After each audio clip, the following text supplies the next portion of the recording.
mapeamento da área espiritual. É isso. Área espiritual, quem recebeu o chamado ou esta patente para atuar, ele vai atuar com estratégia, com entendimento, estratégia espiritual.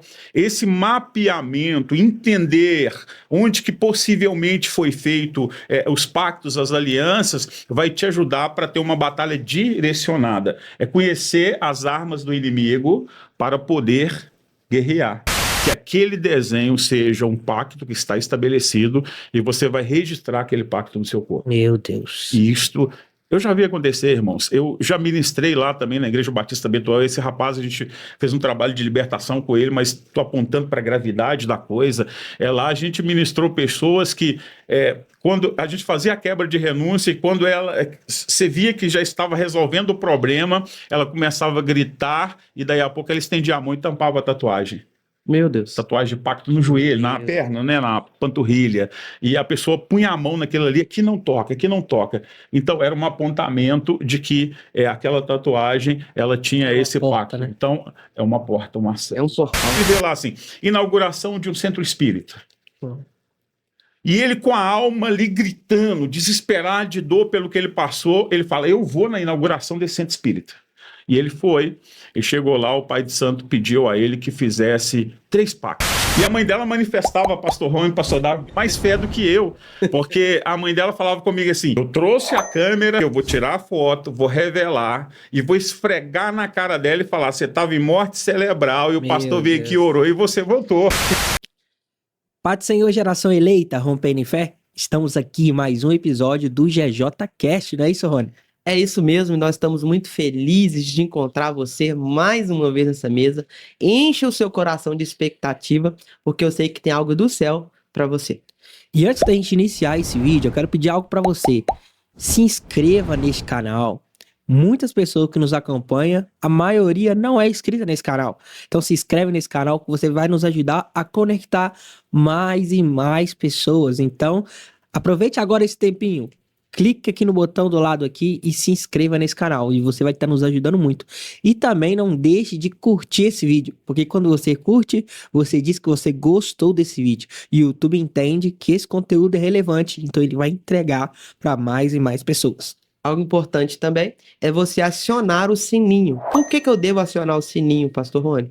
Porque quando eu aciono o sininho, as notificações dos novos vídeos vai chegar até você. Então você vai ficar sabendo quando a gente soltar um vídeo novo para abençoar a sua vida. Quero lembrar para que você também comente aqui. Fale a sua experiência, fala a cidade onde você está falando, o seu nome. Estamos aí uma corrente de oração, queremos orar por você, pela sua família e também pela sua causa. Então deixa aqui o nome da pessoa que você quer que a gente ore, a causa que você quer que a gente ore, porque a gente vai apresentar vocês para o Senhor. Então, são 3 coisas bem rápidas, que é comentar, acionar o sininho e, detalhe, compartilhar esse conteúdo com toda a sua galera. Manda lá no grupo da família, no grupo do trabalho, manda para um amigo que precisa ouvir essa história e eu tenho certeza que você vai ser um canal de bênção na vida dessa pessoa, né, Davi? Isso mesmo.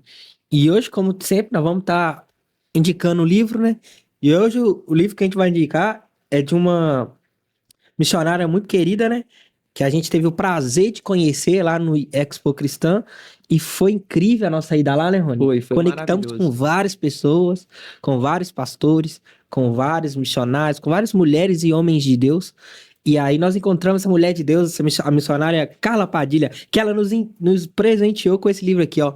Mulheres como Dorcas. Então, Eita. Hoje a nossa indicação é esse livro aqui, ó, Mulheres como Dorcas. Se você quiser comprar esse livro, a gente vai deixar aqui na descrição desse vídeo aqui um link para você ir direto lá comprar e abençoar a vida da missionária.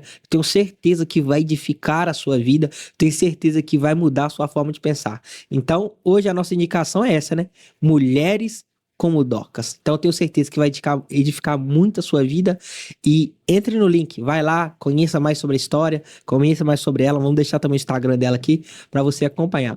Foi alguém que nos abraçou lá, né, Rony? Nos deu muito prestígio, então hoje nós queremos aqui prestigiar a missionária Carla Padilha por esse livro. Fala um pouco desse livro aí, Rony. Cara, não só do livro, mas da própria pessoa, né? A missionária Carla Padilha, ela Ela foi uma pessoa muito, muito especial que o Senhor nos apresentou lá na Expo Cristã em São Paulo. Se você quer saber como foi lá, a gente soltou alguns takes, né, lá no nosso Instagram. Entra lá no nosso Instagram, @GJCast_. Você consegue ver tudo que a gente fez lá, que a gente experimentou, pessoas que a gente conheceu lá no Expo Cristã, em São Paulo. E foi maravilhoso. E ela foi um presente de Deus, né? Não só o livro, mas a própria pessoa. Foi um presente de Deus que tem investido a sua vida em prol do reino. Ela é missionária na Alemanha e eu tenho certeza que tem muito conteúdo aqui para abençoar a sua vida. Então corra lá e eu tenho certeza que você não será mais o mesmo. Bora para a conversa? Bora. Apertem os cintos e bora para a vinheta.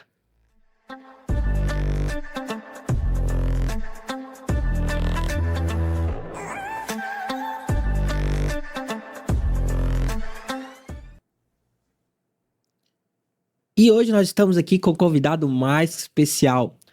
Olha pra você ver, ele é pastor-presidente da IBVC, casado com a Leila Kaiser, fundador da igreja Vida em Cristo, bacharel em teologia, licenciatura em filosofia, um cara extraordinário, um pastor, alguém que tem um coração no reino e tem impactado, gente, uma geração e tem ensinado cada um a como está em Cristo. Então é com muito prazer e com muito orgulho que eu apresento para vocês aqui o pastor Kaiser. Amém. Muito prazer estar aqui. Prazer é todo nosso. É uma alegria. Eu sei da relevância desse canal de acesso com você que está aí do outro lado. Eu sei da importância de exemplos como esse, desses pastores aqui presentes, para impactar uma geração, porque eles carregam uma graça, carregam uma mensagem e carregam uma missão. E o objetivo de estar aqui com os nossos irmãos é de compartilhar esse entendimento a respeito do reino.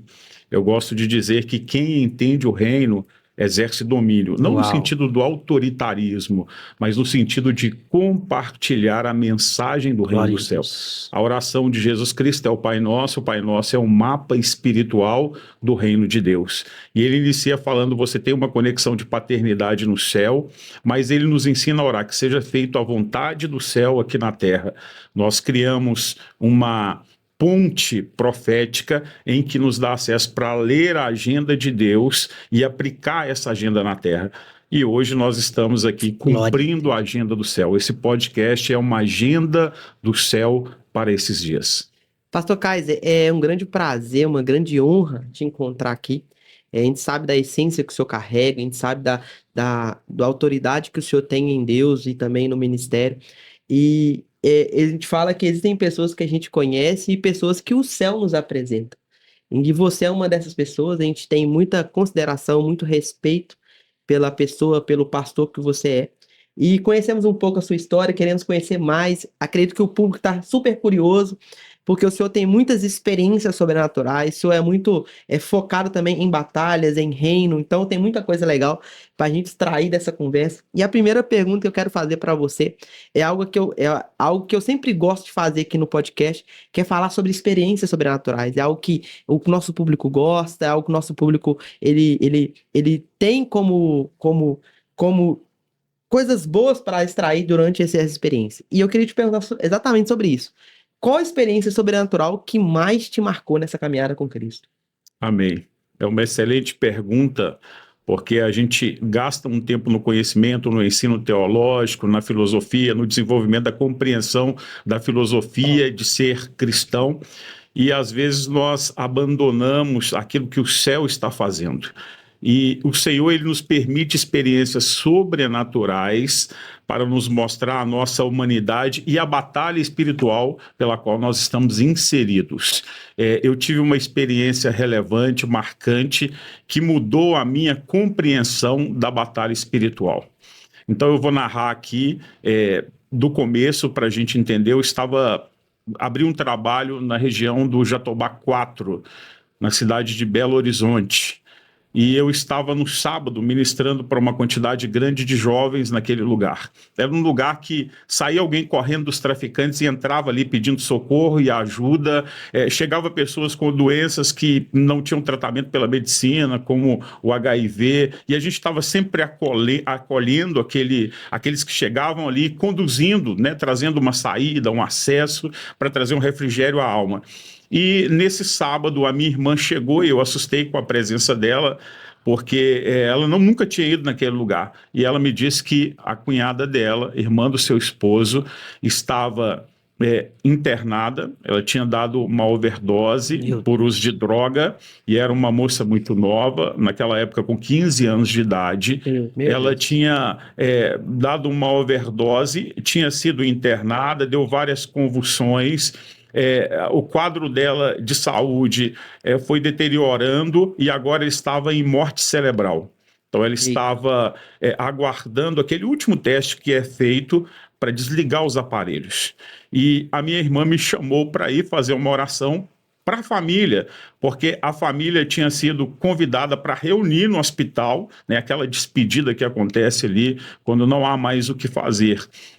E eu dirigi até aquele lugar. Eu também tinha uma visita, ela estava no Santa Casa de Misericórdia, aqui em Belo Horizonte, e eu tinha uma visita para fazer aquele lugar, e eu peguei a autorização da visita religiosa da família para ir dentro da legalidade, levei ceia para ministrar para uma irmã da nossa igreja, e eu lembro que eu subi, e aqui vai um ponto muito interessante, eu subi até o 5º andar, ministrei a ceia, e eu estava no 5º andar e o CTI era no 7º andar da Santa Casa de Misericórdia.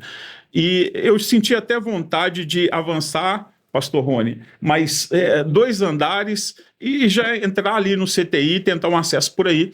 Mas o Espírito Santo me tocou e disse para mim, volte lá embaixo, faça um novo cadastro para subir. Então eu desci, entrei ali no guichê, e quando eu cheguei diante do guichê, pastor Rony, aquela moça do guichê, ela ficou possessa, uma coisa sobrenatural, e ela começou a gritar comigo sem nenhum motivo, e ela apontava o dedo para mim e dizia, o senhor não vai subir lá.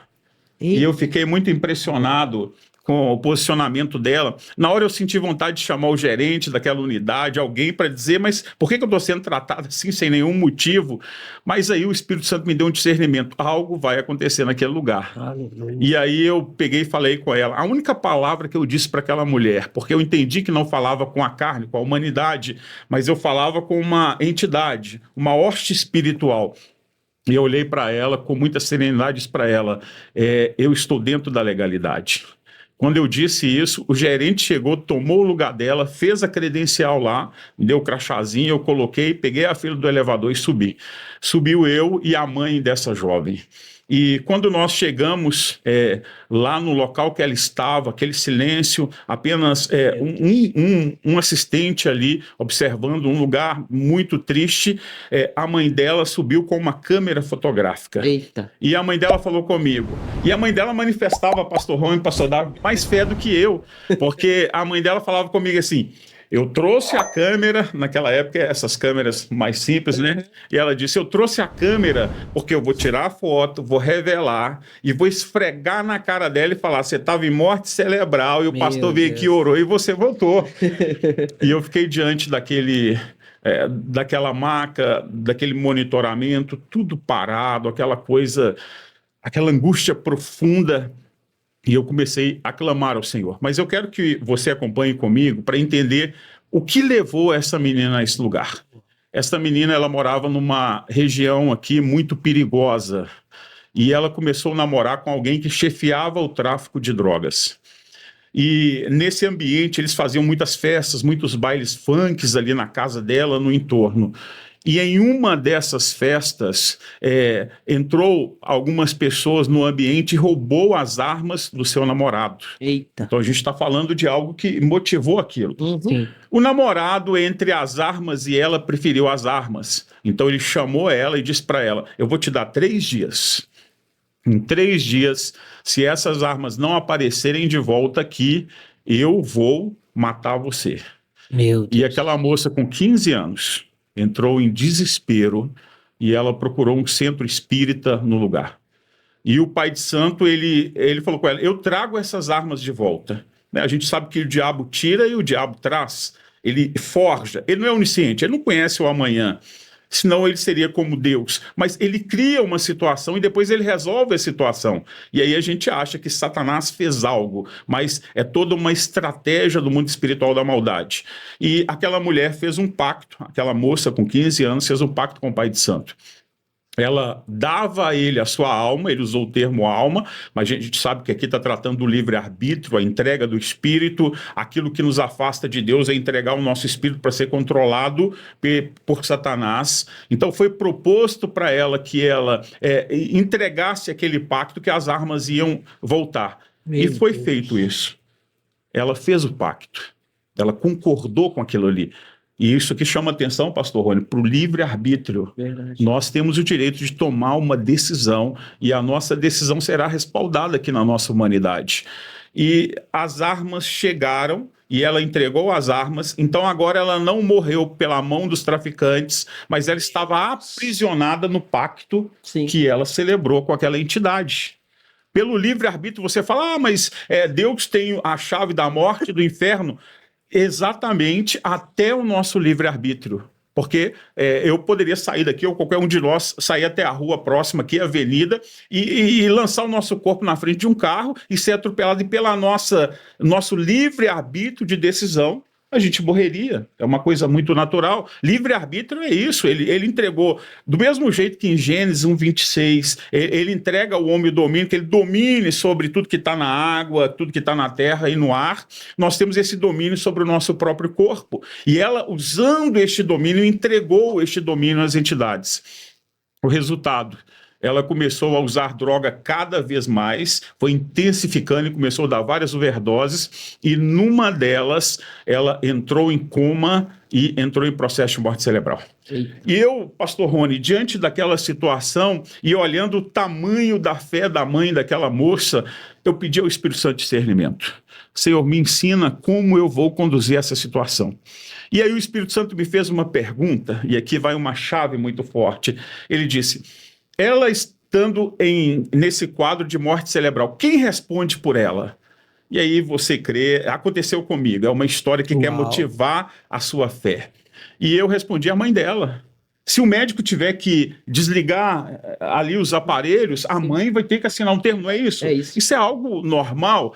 E eu recorri à mãe dela e falei com ela: nós precisamos fazer uma oração aqui. Uau!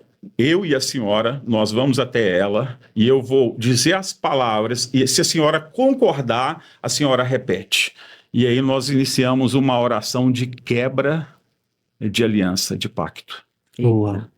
E aí eu e a mãe dela começamos a orar e renunciar aquele pacto que havia sido celebrado entre ela e aquela entidade. Meu Deus. E sabe o que aconteceu?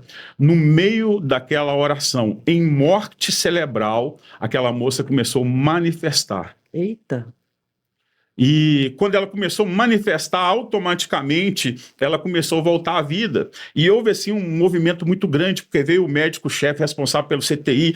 Quando eu olhei, tinha mais de 10 pessoas ao entorno e eu estava na batalha espiritual, quebrando o pacto. Uau. Não tinha concluído, foi algo sobrenatural. E quando o médico chegou, e começou a falar com ela: fulano, você está no 7º andar, hoje é dia tal, e começou a ativar a mente dela ali, e a movimentação naquele lugar, e a gente na luta. Eu olhei para o médico e falei com ele: doutor, eu preciso terminar essa oração. E uma coisa surpreendente aconteceu. Deus tinha preparado o cenário, porque aquele médico, ele veio, colocou as duas mãos sobre os pés dela, abaixou a cabeça, fechou os olhos. Eita! E eu concluí aquela oração. Quando eu terminei a quebra de vínculo, ela tinha retomado a vida. Meu Deus. Em plena atividade.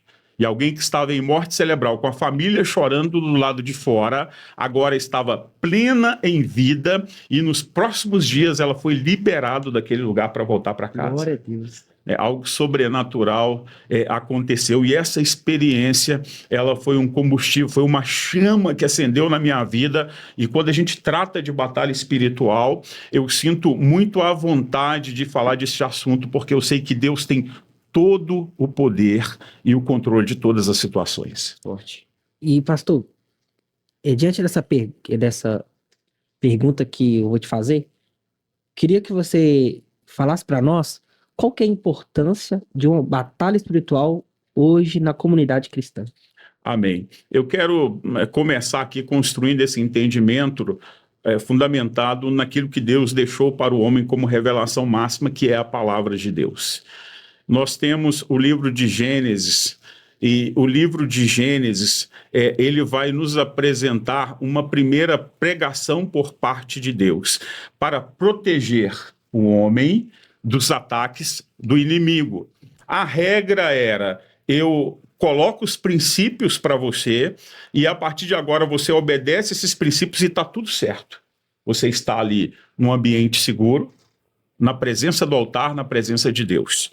Então Deus estabeleceu ali um formato para a vida humana, mas nós entendemos que, devido ao livre-arbítrio, o homem estava em um lugar em que ele poderia decidir se sim ou se não. Então, a pregação de Deus estava estabelecida, mas veio agora Satanás, e aqui eu quero destacar algo muito importante, pastor Rony, porque Satanás ele vem com uma segunda pregação. E isso nos chama atenção para a nossa compreensão como aqueles que têm uma mensagem do reino para as pessoas, é que a Bíblia ela traz uma linha harmônica, ela não nos permite subir além da linha dela, e ir para o legalismo. Sim. O legalismo é quando eu coloco um peso que aquela palavra não tem, ou eu acho que aquela palavra é fraca e eu acrescento àquela palavra alguma coisa. Mas também não nos permite ir para o liberalismo. O liberalismo é quando eu acho que aquela palavra é forte demais e para defender os meus pecados, eu arranco o peso daquela palavra.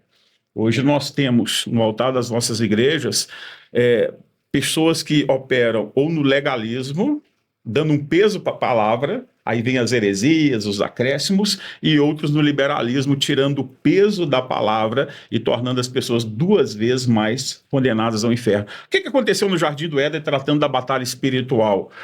A mensagem de Satanás ainda estava operando apenas no mundo espiritual, na fala, naquilo que nós chamamos de ato profético, quando nós liberamos Cristo para um ambiente, quando nós liberamos cura sobre a vida das pessoas, ainda a fala estava sobre aquilo ali. E quando a fala ainda está nesse ambiente, o homem estava protegido, mas Satanás ele veio com a estratégia espiritual para não só oprimir o ambiente, mas possuir o homem, e esse caminho é o pecado. E o que ele faz? Ele diz para a mulher, ele tira o peso da palavra, depois ele opera acrescentando que certamente não morrerás.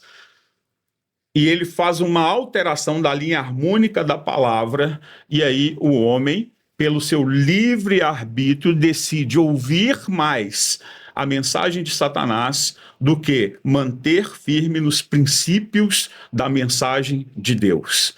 E quando ele faz isso, automaticamente Satanás propõe, olha, eu tenho para apresentar para você o meu ambiente, pastor Rony, conhecimento do bem e do Mal. Do mal. O mal é o ambiente de Satanás. Sim. E o que o homem faz? Ele aceita a proposta de Satanás.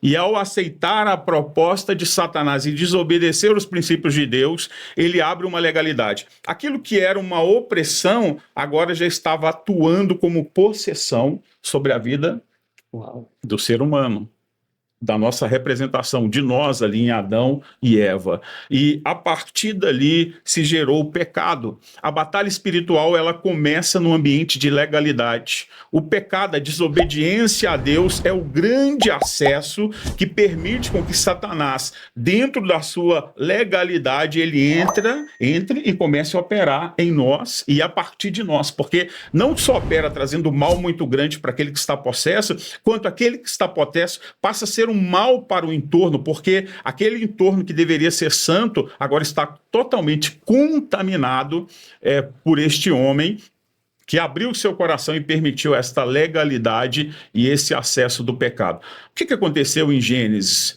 Gênesis aponta que naquele momento se iniciou a batalha espiritual que se manteve e manterá, segundo a escatologia do Apocalipse, até após a retirada da igreja da terra, o encerramento da era da igreja, até que haverá uma vitória final. Mas a leitura de Deus ali foi muito assertiva, pontual, cravada de misericórdia e de esperança, porque ele olha e diz, o cenário que constituiu aqui foi inimizade entre a humanidade Deus. e Satanás, a serpente e a semente do homem. E ele reconhece o prejuízo que o livre-arbítrio causou para a humanidade quando ele diz, a serpente vai ferir o calcanhar. Ele reconheceu essa batalha e que essa batalha seria pesada, por isso que a gente cita e trata desse assunto amplamente. Ele reconheceu isso, mas ele anunciou que a vitória seria de Cristo. Porque o Deus encarnado, ele iria concretizar sua vitória e pisar na cabeça da serpente. Pastor, o senhor explicou muito bem sobre batalha espiritual, na prática também como aconteceu o caso que o senhor deu como experiência marcante, mas no seu caso pessoal, do pastor Kaiser, como você se sentiu ao acompanhar um caso tão sobrenatural como esse?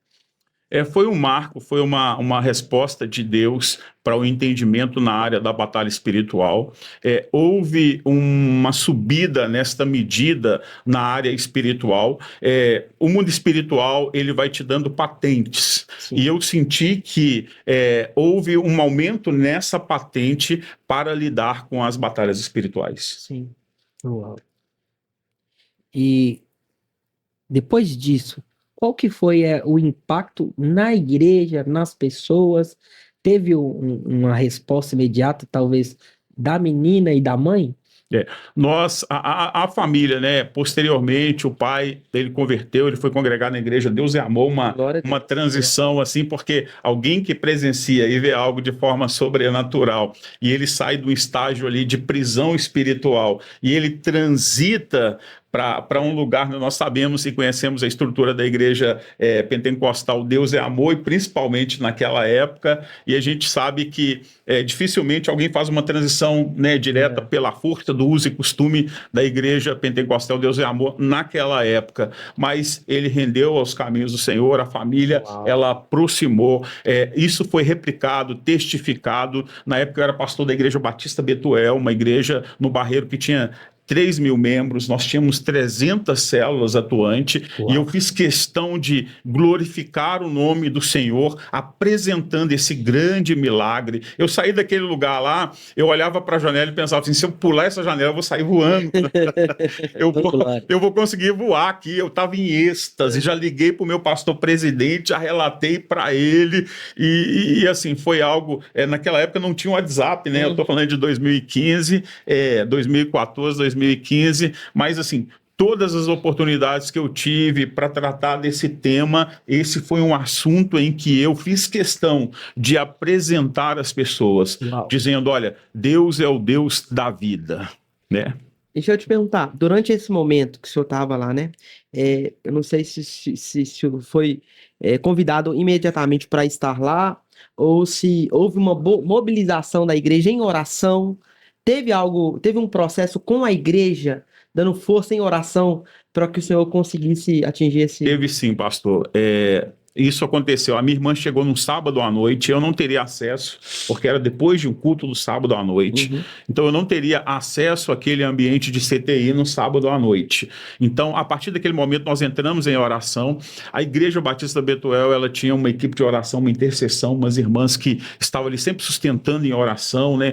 Homens oravam, a gente passava lá todo mês, 24 horas, homens orando 24 horas, é raro, mas nós tínhamos ali um trabalho, toda sexta-feira tinha uma vigília aberta, nós tínhamos as irmãs da intercessão ali, pessoas que iam durante o dia orar na igreja, ficavam 2, 3 horas orando ajoelhada no altar, nós tínhamos homens que oravam uma vez por mês, 24 horas, tínhamos relógio de oração, então a igreja unida em oração. Então eu saio do sábado, nós temos um tempo ali, e a gente faz esse trabalho no domingo. Eu falo porque às vezes a pessoa fala assim, não, glória a Deus, o pastor foi lá, orou e tudo aconteceu, mas é lógico que por trás tinha todo um suporte e havia um processo, né, para que chegasse até esse ponto. Então foi muita mobilização no reino espiritual, no mundo espiritual, para que você conseguisse ter êxito nessa batalha, né? Sim, pastor.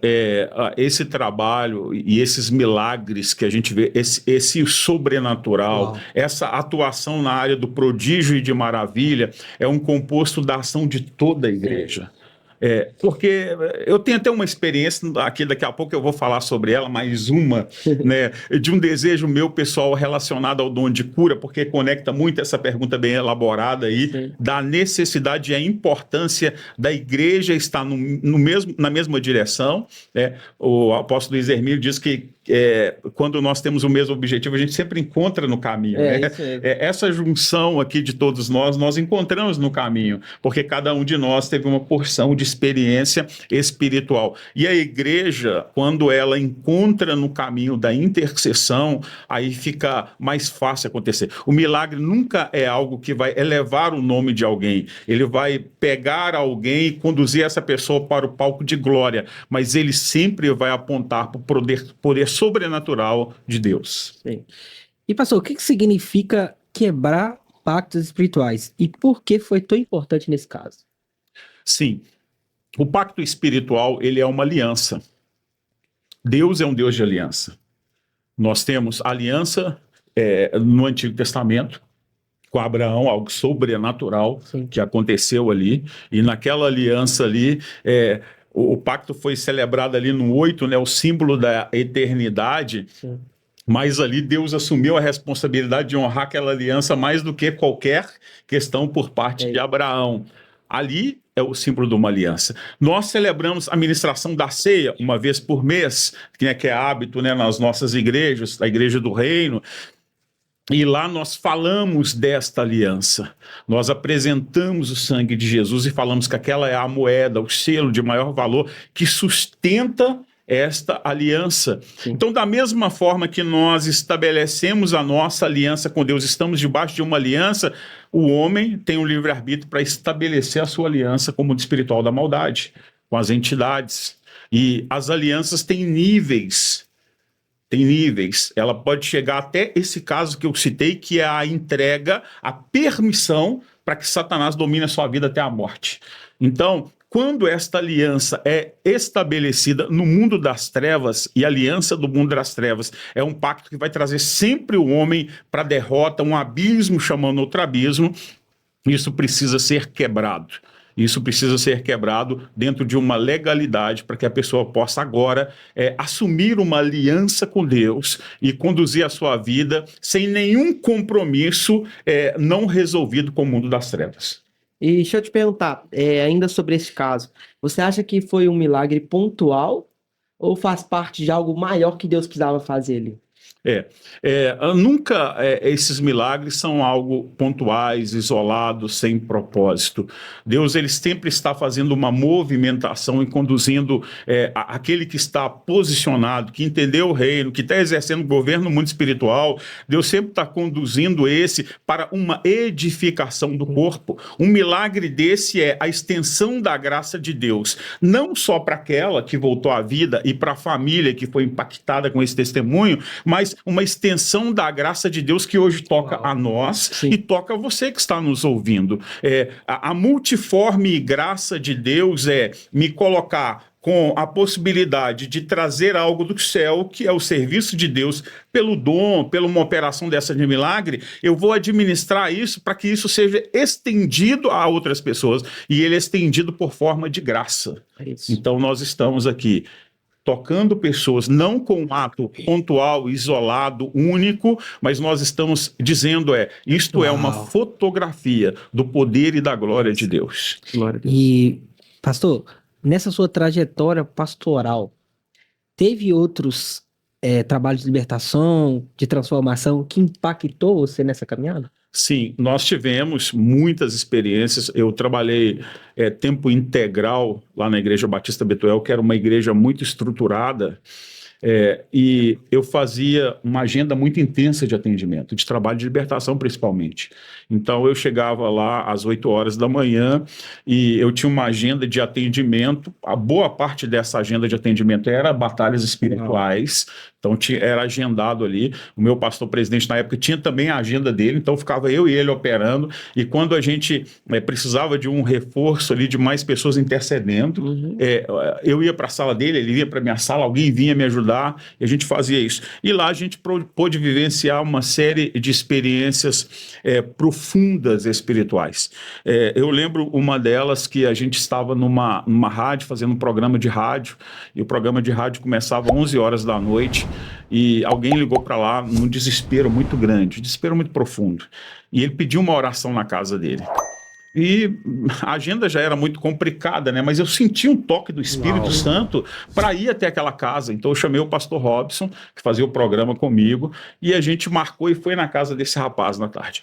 Quando eu cheguei lá, nós começamos a conversar e eu percebi que havia uma opressão muito grande naquele ambiente. E eu falei com aquele rapaz: me conta a sua história. É muito bom. Isso é um mapeamento da área espiritual. É isso. A área espiritual, quem recebeu o chamado ou esta patente para atuar, ele vai atuar com estratégia, com entendimento, estratégia espiritual. Esse mapeamento, entender onde que possivelmente foi feito os pactos, as alianças, vai te ajudar para ter uma batalha direcionada. É conhecer as armas do inimigo para poder guerrear. Porque você vai trazer armas apropriadas. Então chegamos na casa desse jovem e ele começou a contar a história. Olha a história desse jovem. Ele era líder de jovem de uma determinada denominação, líder do teatro. Então os jovens ali planejou um teatro sem a presença do líder. Eita! Olha a estratégia de Satanás. Alguém fragilizado na alma, talvez tinha uma ferida e um trauma que não resolvido. Satanás, conhecedor daquele trauma, criou uma estratégia para abrir aquela ferida, escancarar ela. É isso. E aí eles fizeram uma apresentação e ele me relatou que ele ficou profundamente magoado por ter sido rejeitado. E é interessante a gente fazer uma abertura aqui, porque Jesus Cristo ele nasceu num cenário de rejeição. Né? Ele não tinha lugar no quarto principal da casa e a mãe, Maria, ela foi colocada ali a estrebaria, ali, a garagem onde estacionavam os animais. E ele nasceu dentro de um coxo de animal. O Criador dos céus e da terra, aquele que criou todas as galáxias, os planetas, aquele que controla todo o sistema que nós conhecemos, esse pequeno sistema solar, aquele que tem todo o poder, que é pré-soberano, é soberano, é pós-soberano, que é imutável, que é transcendente, que conhece o hoje, o ontem e o amanhã, que está presente aqui, está presente aí na sua casa, está presente do outro lado da terra, está presente em todo o universo. Esse agora encarnado num corpo humano é desprezado numa garagem de um animal. Por que isso aconteceu? Porque ele sabia que o maior trauma que o homem poderia sofrer é a rejeição. E ele já disse o seguinte: eu já vou dar o exemplo, eu vou passar por esse trauma. E ele já nasce dentro deste trauma, para mostrar como que aquele toque do céu sobre o homem na terra e o lugar que pode ser conduzido. Né? Depois nós vemos, após a morte de Jesus, o cumprimento ali, o salmista declarando que houve um alarde no céu: levantai, ó porta, as vossas cabeças, porque agora está entrando aqui o Rei da Glória. Aquele rejeitado nos homens, agora Hebreus vai dizer, né, o nome dele foi posto sobre todo nome, acima de todo nome. E aquele moço, ele sofreu, aquele líder de jovens sofreu esse trauma profundo. E aí ele sai, pastor Rony, da igreja. Eita. Pastor Darby. Meu Deus. Ele sai do culto, do domingo, do teatro, de manhã, e ao andar pela rua ele vê uma faixa escrito inauguração, com respeito a todas as religiões, mas nosso sistema doutrinário nos posiciona dentro desta batalha espiritual. Então eu estou falando daquilo que nós cremos como fé, respeitando aí a religião de todos, mas ele vê lá assim: inauguração de um centro espírita. E ele, com a alma ali gritando, desesperado de dor pelo que ele passou, ele fala: eu vou na inauguração desse centro espírita. E ele foi, e chegou lá, o pai de santo pediu a ele que fizesse 3 pactos. Meu Deus. E ele fez 3 pactos. Um seria para nunca mais ficar desempregado. O outro seria para conquistar a mulher que ele desejasse. Só E dentro do ego do homem, né? Só dentro do ego. E o terceiro seria para dinheiro. Ele teria acesso a qualquer valor, qualquer bem, qualquer coisa que ele desejasse. E ele fez esses pactos, escreveu o nome de Lúcifer no corpo, fez um desenho e apagou no braço, que ele nunca me relatou o que era. E ele fez os 3 pactos. A partir daí, nunca mais ele conseguiu trabalhar, porque essa é a realidade. Foi ao contrário. O casamento dele ficou totalmente destruído, algo que estava estabilizado, ficou totalmente destruído. A vida dele virou totalmente ao contrário, e pior, ele não tinha, porque até então ele era alguém que estava posicionado no altar, como uma liderança, como alguém que estava servindo ali no altar do Senhor. A partir daí, aquele homem, ele estava... No dia que eu cheguei lá, por exemplo, ele estava ameaçado de morte pelo vizinho dele, do lado. Meu Deus. Vizinho do lado. Ele não tinha paz dentro da casa dele, e ele ficava possesso de uma forma assustadora. Então a gente... Quando ele contou a história e pediu para orar, nós começamos a orar. Uma coisa impressionante, todas as vasilhas da cozinha dele caíram, aquele Meu barulhão Deus. de vasilha Meu caindo, aquela coisa assustadora, extraordinária. Era uma batalha espiritual em que as entidades estavam tão presentes ali, que estava reivindicando que nós não estivéssemos ali, trazendo luz. Então houve essa questão e a gente começou a fazer um trabalho muito intenso de libertação com esse rapaz, quebrando aqueles pactos que ele foi feito, e há coisas que são, né, nada contra a tatuagem, mas a tatuagem com propósito, ela deixa uma marca de legalidade. Eu sempre aconselho, aproveitar e entrar no ponto polêmico aqui, não é a visão do GJCast, é a minha visão, né, não necessariamente remete aqui o pensamento desse podcast, mas eu tenho obrigação como pastor de ensinar aquilo que eu já vi acontecer. Quando você for fazer uma tatuagem, não estou te incentivando a fazer, mas você decidiu fazer, tome cuidado no desenho que você escolheu, naquilo que você está colocando, porque possa ser que aquele desenho seja um pacto que está estabelecido e você vai registrar aquele pacto no seu corpo. Meu Deus. E isto... Eu já vi acontecer, irmãos. Eu já ministrei lá também na Igreja Batista Betuel. Esse rapaz, a gente fez um trabalho de libertação com ele, mas estou apontando para a gravidade da coisa. Lá a gente ministrou pessoas que, quando a gente fazia a quebra de renúncia e quando você via que já estava resolvendo o problema, ela começava a gritar e daí a pouco ela estendia a mão e tampava a tatuagem. Meu Deus. Tatuagem de pacto no joelho, na perna, né, na panturrilha. E a pessoa punha a mão naquilo ali, aqui não toca, aqui não toca. Então era um apontamento de que aquela tatuagem, ela tinha esse porta, pacto. né? Então é uma porta, uma acesso. É um portal, né? Isso mesmo. E, pastor, essas experiências que você viu, tanto da menina quanto desse rapaz, o que isso impactou na igreja? O que isso ensinou para a igreja sobre batalha espiritual? A igreja focou nisso? Todas as experiências na área de batalha espiritual, sempre Pastor Rony deixa uma lição para a igreja. Porque você vai conhecendo esse ambiente de batalha espiritual, né? Eu extraí logo disso aí. Eu já comecei a trabalhar essa questão da tatuagem com jovens, né? Toma cuidado com isso. Há sempre essa dúvida, né, a respeito da tatuagem, mas eu comecei a dizer, olha, começa a policiar aquilo que você está marcando no seu corpo, né? Quando a Bíblia ela fala a respeito da tatuagem, ela fala que fazer uma tatuagem aos mortos, em memórias aos espíritos, né? É o apontamento que ela dá ali. Então eu comecei a explorar essa questão da alma. Esse rapaz, para mim, tratando o impacto para a igreja, ele foi um despertamento para me desenvolver na área de cura interior. Eu fiz curso nessa área, eu me preparei pela psicologia pastoral, pelos cursos, fiz curso com a Lagoinha, cursos longos, de 8, de 12 meses, cada módulo, para se preparar, porque eu entendi que essas questões não resolvidas trazem um grande prejuízo para o corpo de Cristo. E como concluiu esse caso que o senhor contou? Esse rapaz voltou para a igreja, não voltou? Como é que foi o pós? Nós acompanhamos ele, foi uma batalha espiritual muito grande para a questão dele, para ele desfazer daquelas tatuagens. Sempre eu trabalhava nesse sentido, porque ele tinha ali uma marca, ele tinha uma legalidade. Então você ora, repreende aquele demônio, vai embora, tá tudo certo, fica em paz ali, tudo tal. Mas diante de uma legalidade, de um pecado dessa pessoa, aquele ambiente é tomado novamente. volta, porque tem um ponto de contato. A gente não fala aqui de ponto de contato? Sim, fala. Tem um ponto de contato, então automaticamente há um acesso ali para essas hostes espirituais operar.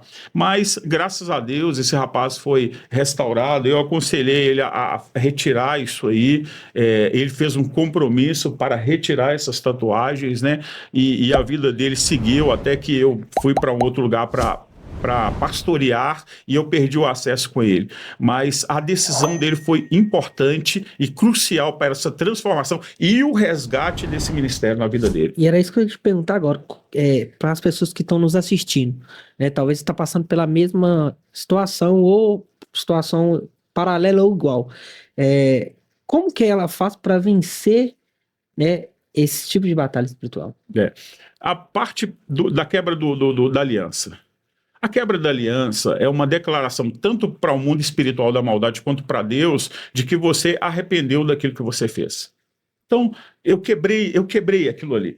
Só que aí eu preciso vencer aquilo que sustentava essa aliança. O batismo ele é uma prova pública que eu confessei com a boca e criei com o coração. Aí eu não tenho mais nenhuma dificuldade de dizer assim, eu estou disposto a passar por esse cerimonial, né, ser selado nesse cerimonial diante de testemunhas. É uma prova pública. E quando se quebra uma aliança dentro do coração, confessa que quebrou ela, agora é importante que se você perceber que há algum ponto de contato, que ele seja retirado. E é algo interessante também, porque acredito que, ou melhor, o senhor acredita que existe um risco em ignorar a batalha espiritual ou supervalorizar ela? Qual é esse ponto de equilíbrio? Excelente pergunta. Eu gosto muito dessa pergunta, de pensar sobre isso. Quando Paulo, no livro de Efésios, ele relata que a sua experiência como mundo espiritual, quando ele vai lá no terceiro céu e ver coisas inefáveis, ele sai do primeiro céu, da nossa atmosfera, exosfera, as camadas da nossa atmosfera, ele passa no segundo céu, que é as regiões celestiais, e aí ele acessa o trono de Deus, o terceiro céu, não é isso? Quando ele passa pelo segundo céu, ele faz uma leitura no Espírito e relata ela em Efésios 6. E o que ele vai dizer? Sua pergunta é muito interessante. Ele vai dizer que para fortalecer no Senhor e na força do seu poder. E ele declara que vai acontecer uma ação em que todo mundo espiritual vai preparar um dia mau para a sua vida. Isso acontece. E ele diz que ele é tão compreendido disso que ele viu no mundo espiritual, pastor Rony, que ele fala assim, que Satanás ele prepara astutas ciladas. Uma cilada já é algo que vai nos pegar de surpresa. Nós estamos saindo daqui e, de repente, a gente tem...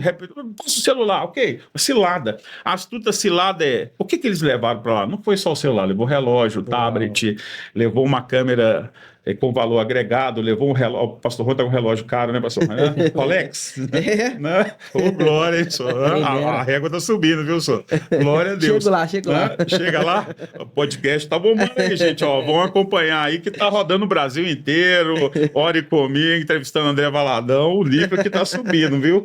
Louvado seja Deus. Mas a astuta cilada é aquela: eu sei o que eles estão carregando, eu não quero só o celular, eu quero tudo. Uau. Satanás, ele começa a acompanhar o seu dia.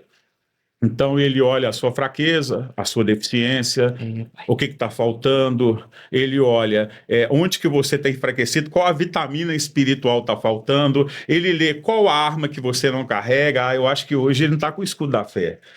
Talvez, não, ele está com o escudo da fé, mas cadê o capacete da salvação? Cadê a couraça da justiça?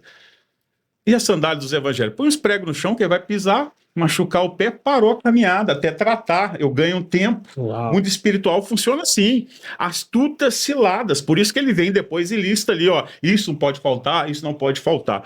E a intenção e o apontamento ali é de que, respondendo à pergunta, o mundo espiritual não deve ser subestimado. Eu achar que eu sou forte demais, que eu domino, que eu tive experiência o suficiente e que agora é comigo, eu vou arrebentar. Isso é subestimar o mundo espiritual e achar que eu estou acima de tudo. Ou superestimar, dizer que Satanás tem mais poder do que o nosso Deus.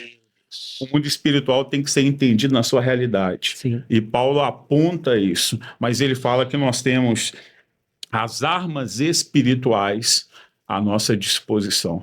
E aí, se a gente discernir, compreender as armas espirituais, mas não só compreender, colocar essas armas como defesa da nossa vida, aí pronto, a batalha está ganha e o nome de Deus é glorificado. Porque a gente tem visto muito isso, né, pastor? Tipo assim, de pessoas usarem do mundo espiritual para talvez libertar as pessoas da escravidão do inimigo, mas começa a escravizar ela através de dogmas, através de práticas, que a Bíblia ela deixa clara que não precisa.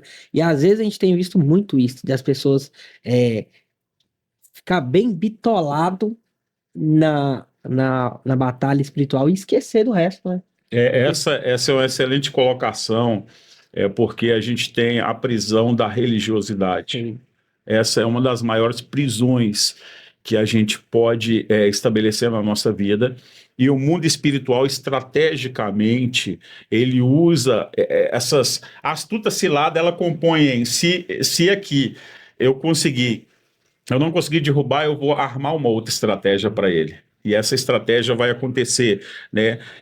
A igreja, ela não tem só a batalha espiritual, ela tem a celebração. Sim.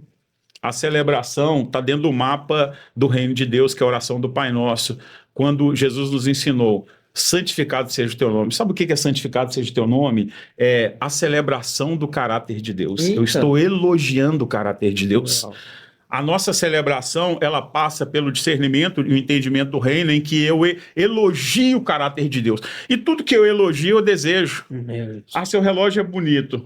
Poxa vida, se eu tivesse um desse, bacana.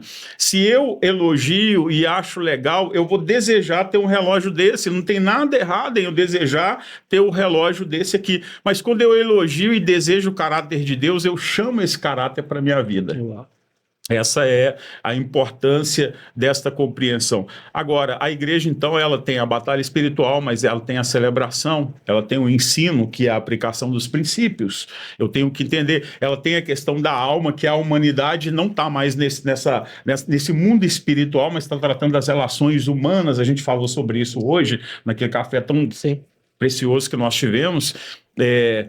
Nós temos as questões da alma que precisam ser ajustadas, que a gente pode falar daqui a pouco um pouco sobre isso também, porque é algo que aprisiona muito o homem. Então, vencido a questão da batalha espiritual, agora nós temos que também avançar no nosso discernimento. Essa batalha está vencida, está superada, está controlada. Ela vai voltar, mas eu já tenho as armas necessárias. Agora eu começo a observar as outras ciladas de Satanás contra a minha vida. Só me dá mais um tempinho aí, só para estender. Relacionado a essas novas prisões espirituais, às vezes nós somos aprisionados por tradições, por usos e costumes. E esta cilada, ela tem uma finalidade diferente, porque no momento em que eu achar que pela minha camisa, mesa do reino aqui, ó, olha que bonito, a nossa mesa de aliança, né? A nossa mesa de aliança. Nós fazemos parte. Aqui nós temos 104 igrejas, isso vai expandir para o Brasil inteiro, andando junto, sobre a liderança da nossa paternidade, o nosso pastor, o apóstolo Ricardo Batista, né? Ele está ali na Amigos de Deus, é uma das igrejas, né? É uma aliança que nós temos, não de CNPJ, em nome da igreja, mas de CPF, pastores pastoreando, coração de pastores. Mas se eu cair nessa cilada da religiosidade, do uso e costume, eu vou achar que se eu estivesse aqui com terno e gravata, diferente da bela camisa aqui do GJ Cast, né? Eu quero uma dessa aí, mano. Um dia me deu uma honra aí de ter uma camisa linda dessa. Mas olha que coisa linda. Se eu agora pensar que a minha forma de vestir, os meus bens sociais, a minha capacidade intelectual, me colocar num lugar de destaque, aí eu caí nessa segunda cadeia. Eu estou novamente aprisionado. E quer saber? Satanás, ele vai alimentar esse meu egoísmo. E aquele fato que aconteceu até na Bíblia, né? De quando Deus vai falar com o povo, e aí Tem até um episódio que o monte começa a tremer, relampear, e aí o povo ficou com medo de Deus. E aí eles falam assim, vai Moisés, você, que Deus fale com você e você fale conosco. E aí eu sempre falo com as pessoas, eu falo assim, cara, Deus sempre quer te ouvir. Deus quer ouvir você. É igual eu dou o exemplo de um filho. Qual que você prefere ouvir? Da boca do seu filho ou da boca de alguém que tá por fora? Sempre o pai vai querer que o filho chegue nele, ô pai, eu errei, Exatamente. ô pai, eu fiz isso, aquilo, né? Do que aí é criado esse medo de se chegar a Deus, de que só existe um mediador, e sendo que o único mediador é Cristo. Deus perdoa a confissão e não relatos, né? O filho confessa. Quando o filho chega para o pai e diz eu errei, ele está confessando. Uau. Isso apresenta um arrependimento. Mas Deus é um Deus que gosta de ouvir a criação. Quando Adão e Eva pecam lá no Jardim do Éden, não havia necessidade nenhuma de estabelecer um diálogo entre o céu e a terra ali, né? Mas Deus abre o inquérito. O inquérito começa naquele lugar ali, né? Porque ele ouve, ele conversa. Quando nós citamos aqui Moisés, quando Moisés ele tem ali um encontro com Deus no Monte Horebe, depois de estar ali como fugitivo pela falha que ele cometeu matando o egípcio, a gente sabe da história bíblica em Êxodo, ele está fazendo um ofício humano, natural, pastoreando as ovelhas do seu sogro Jetra. De repente ele passa no lugar, pastor Rony, e ele olha uma árvore, como essa linda samambaia que está aqui com o pastor Rony, ele olha para aquele pequeno arbusto e vê aquele arbusto ardendo em chamas.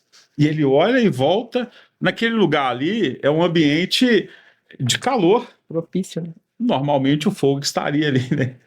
Eu fiz até um recorte de uma ministração que eu preguei lá na Amigos de Deus e também dei um estudo sobre isso na quinta-feira na igreja. Ele olha para aquele arbusto, mas ele volta e fala assim, olha que interessante, tem fogo, mas a árvore não se queima. Uau, presta atenção, pastor. Olha o que Deus estava fazendo ali para dar voz para Abraão. Ele precisava de uma isca para ser mordida, usando aqui essa forma humana, né?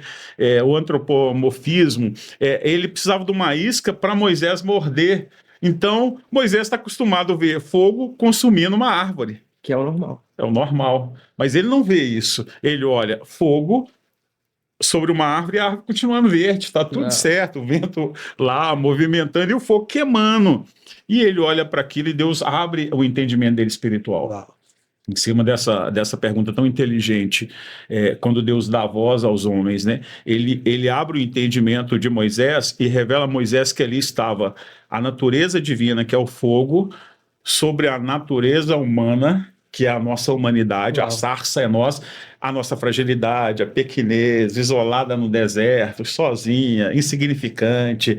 E ele fala assim, é possível que a natureza divina esteja Uau. Sobre a natureza humana e tudo certo, em comum acordo. Se não tiver pecado, não será consumido nada. É isso aí. Se tiver pecado. E aí, quando ele inicia ali aquela aproximação por essa isca com Moisés, ele começa a conversar com Moisés. Se você pegar o texto lá, ele começa a conversar. E Moisés ali, ele fala de todas as suas limitações para Deus. E Deus ouviu, ele já sabia, ele conhece. Mas ele falou, não, eu preciso ouvir. Uau. E Deus ouve Moisés. E no determinado momento, Moisés compreende agora, quem entende o reino, exerce domínio, ele compreende que era hora de exercer domínio e governo para conduzir o povo ali, para arrancar o povo do cativeiro. Quando ele alinha com o céu, ele faz a última pergunta, olha Deus, quando eu chegar para eles, porque eu já entendi com quem eu estou falando, mas e na hora que eu chegar para eles, quem que eu vou falar? Eu estou indo em nome de quem? Aí ele diz, olha Moisés, é como se ele dissesse assim, eu não consigo te explicar o meu tamanho, porque não pela minha capacidade, mesmo pela sua limitação. Você é sarça, eu sou fogo. Você é sarça, eu sou o fogo. Tem como. Nem você Como que o homem sobrevive sem fogo? A gente vê aqueles programas interessantes lá, né? O cara chega num lugar e vai ficar ali 30 dias. A primeira coisa que ele faz é fogo. Exatamente. O carro muito desespero, vai criando energia, força ali. E tem várias técnicas. defesa defesas sim. de ter um fogo, né? Sim, Afasta um animal, faz uma comida, olha aquece só. o corpo. Olha só. É várias utilidades. Ué. Então, ele está dizendo, eu sou o fogo, você é a sarça. Você vai fazer o seguinte, você vai levar só uma frase minha, fala para eles que eu sou o que sou. Eita glória. Eu sou a porta das ovelhas. Tem um lado de lá e o lado de cá, Moisés. O lado de cá tem pastagem segura, o lado de lá tem uma condenação. Eu sou o que sou, e já está tudo resolvido. Né? Mas ele, de fato, pastor, ouviu a Moisés, ouviu a humanidade de Moisés. Nós temos outros episódios como Elias. Elias está em depressão, numa caverna escondido, e alguém que teve uma experiência tão profunda com Deus, e quando você vê Deus conversando com Moisés ali, com Elias, perdão, Elias, ele joga a alma para fora 2, 3 vezes.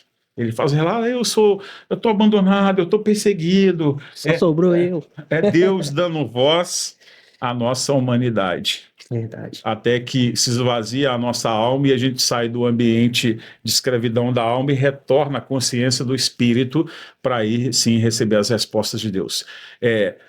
Nós não conseguimos dar resposta na terra com coisas da terra. Nós temos problemas e questões na terra que só vêm com a resposta do céu.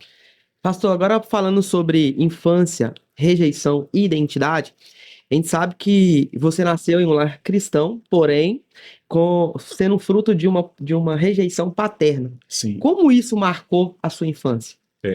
Eu gosto de tocar nesse assunto com toda a liberdade porque eu fui curado. Glória a Deus. Então eu passei por um processo. E não atribuo essa rejeição a uma decisão consciente do meu pai, mas o período da ignorância. É quando ele não tinha discernimento e entendimento. A história eu sou filho de um casal que teve 4 filhos, e meu pai queria ter uma filha, e a minha mãe engravidou, e naquela época esse acesso, eu estou falando de 49 a 50 anos atrás, do meu irmão, não tinha acesso a essa tecnologia hoje que diz, né, se teve 2 crianças agora, né, tá aí tudo alegre, 2 princesas maravilhosas, louvado seja Deus pela sua família tão linda. Um abraço aí para um abraço para a família, glória a Deus, família exemplo, né, de alguém posicionado no reino. Mas ele queria uma filha, então ele preparou a roupa, né, o enxoval da filha, as mantinhas, as fraldinhas, naquela época a fralda lavava na mão, a gente ia lá descartar, punha para secar. Hoje a gente está evoluindo. Mas ele preparou ali toda essa... Escolheu até um nome. Meu irmão mais velho chamaria Marilinda. Deve ficar brincando com ele depois, Marilinda. Marilinda. Mas aí veio a surpresa, aprove o Senhor que fosse o meu irmão mais velho, o Adson, né? O Adson Kaiser. Uma bênção de Deus, meu irmão. Um abraço para ele. E aí meu pai falou, não, tudo bem, primeiro filho, né? Todo mundo que tem o primeiro filho sabe que só alegria, pode ser o que foi, homem, mulher, independente ali da sua primeira escolha, mas você ama profundamente, né, o primeiro filho, tem aquela alegria, é uma experiência nova, é um presente de Deus, filho é um presente de Deus, é a flecha que você vai lançar além do lugar que você foi.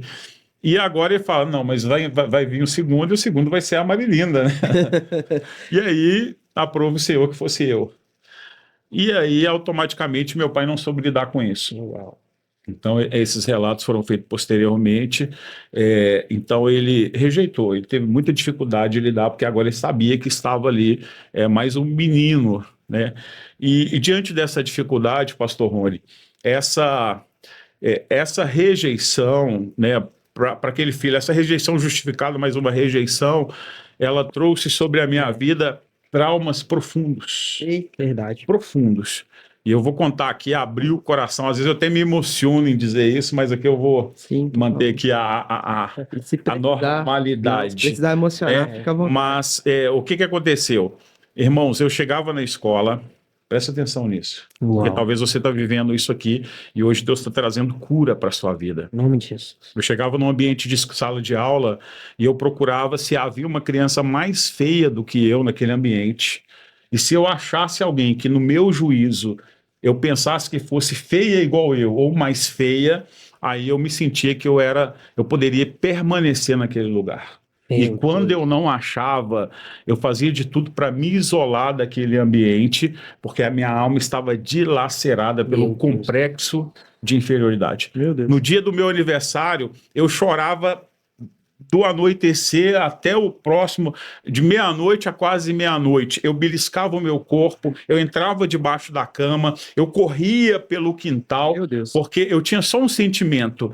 Esse era o meu sentimento. Eu não mereço viver. Era o meu sentimento. E uma criança, eu estou falando de... Eu não tinha nem noção do que estava acontecendo, mas era aquilo. Eu comecei a ter uma série de comportamentos limitadores. Toda a vida eu gostei de escrever poesia. Conquistei minha esposa escrevendo poesia. Eita, glória. Vou editar um livro, vou trazer aqui, ó, vai apresentar aqui igual os livros aqui, ó, vão lançar pelo GJCast. Imagina aí, Rafael. E já manda um abraço à pastora Leila aí. Pastora Leila, minha esposa. Coraçãozinho aqui, romântico. É isso aí. Eu não sei fazer, eu estou desatualizado. Mas o que aconteceu, irmãos? Eu sempre tive a habilidade de escrever. E eu escrevia essas poesias. Na escola tinha muito concurso de poesia. E eu lá escrevia até um material legal guardado. Eu já participei de vários concursos de poesia. Só que eu achava que eu era tão indigno que eu ia e colocava o nome de um amigo, escolhia um amigo e falava com ele assim: deixa eu colocar seu nome na minha poesia. Aí colocava. E várias ocasiões a poesia vencia o concurso da escola, ia para o painel da escola, porque tinha um painel lá grande no pátio, aí, poesia é destaque, e eu passava lá. Era eu que escrevia a poesia e estava o nome de um amigo, porque eu achava que era indigno eu colocar o meu nome naquele lugar. Meu Deus. Eu estou citando aqui o que é um complexo de inferioridade. E assim, graças a Deus que fora os comportamentos limitadores, complexo de inferioridade, ele coloca em você um limite. Se eu sentia isso na escola, imagina você num concurso público. Você já chega, você pode ter estudado e preparado o máximo.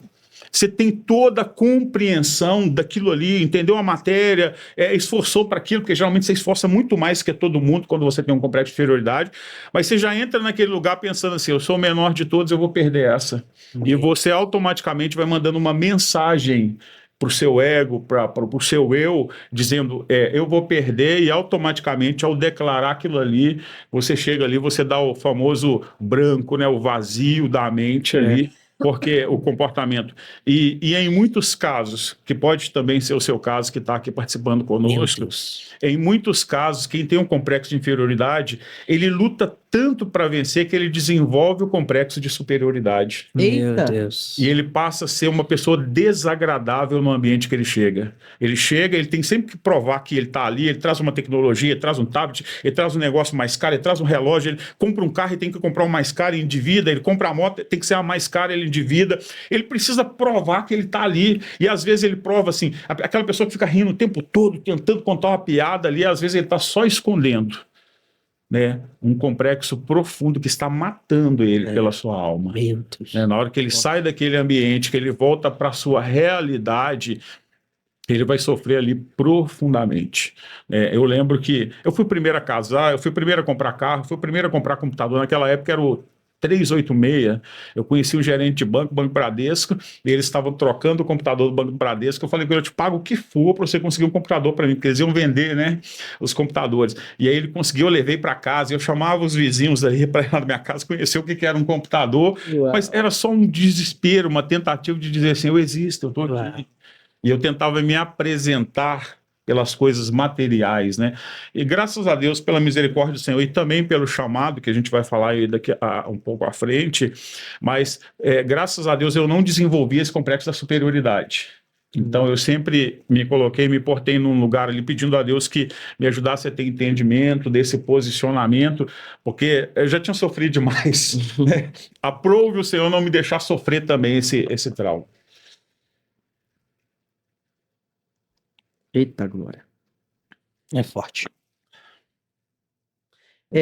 Pastor, de que forma essa rejeição influenciou a sua paternidade como visão e até mesmo como de encontro a Deus, a paternidade de Deus?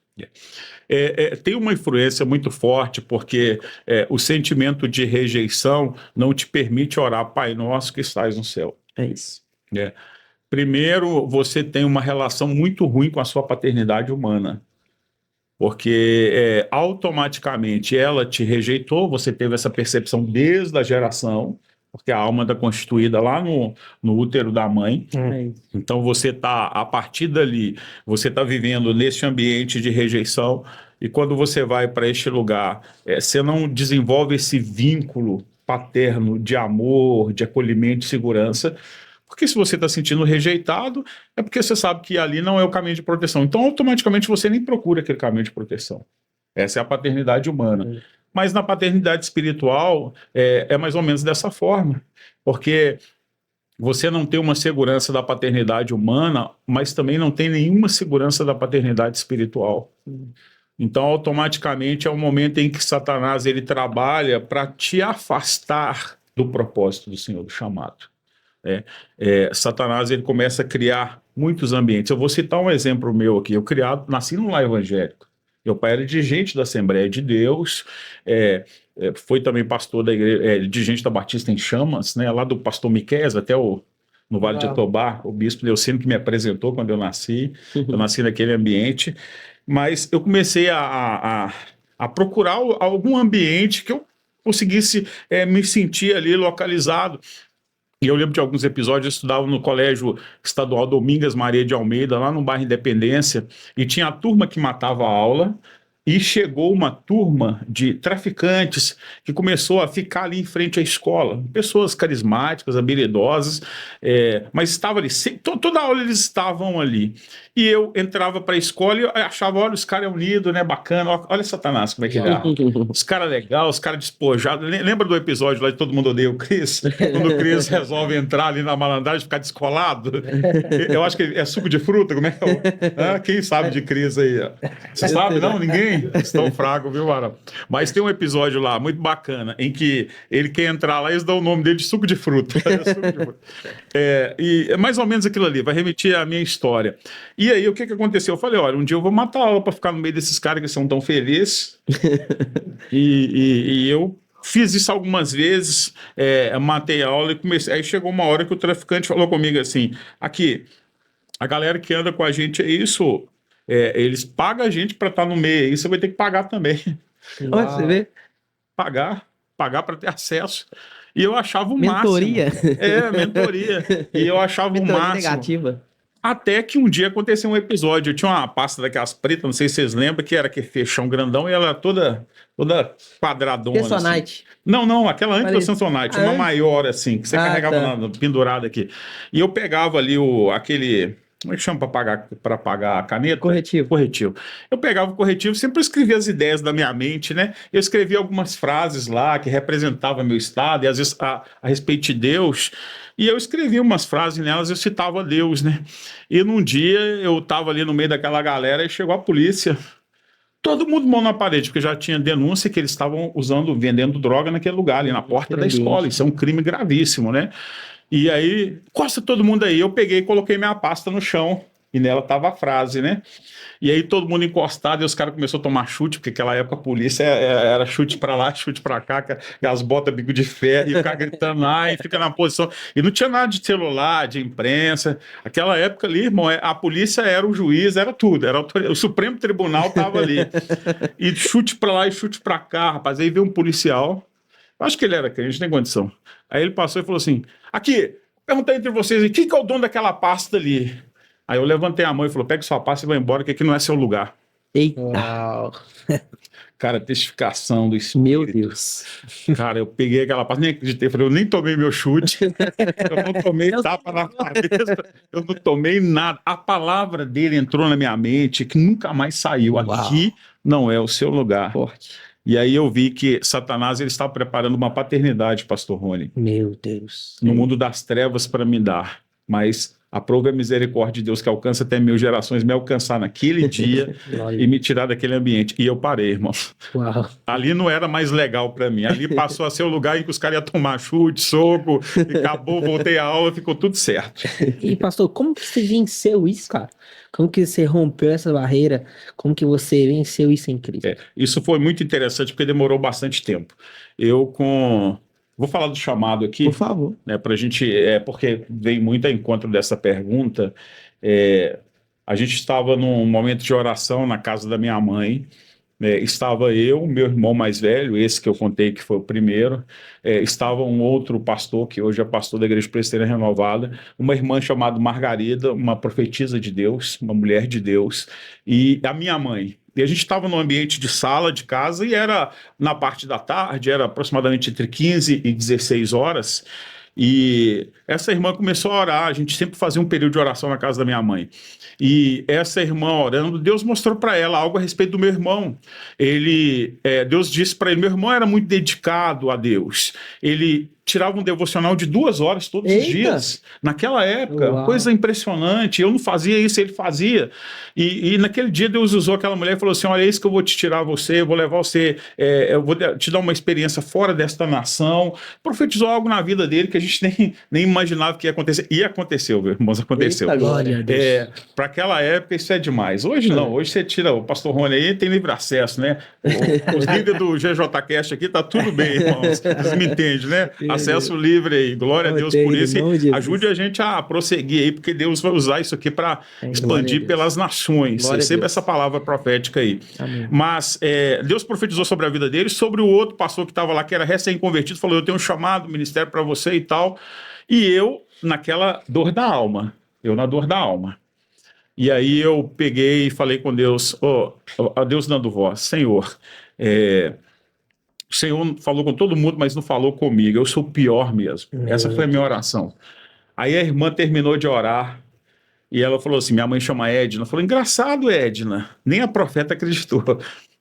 Eu me importava naquele lugar ali, sabe, da dor da alma mesmo. Você mesmo se isola e já faz se sentir um menor ali mesmo, é muito natural de quem tá com esse trauma.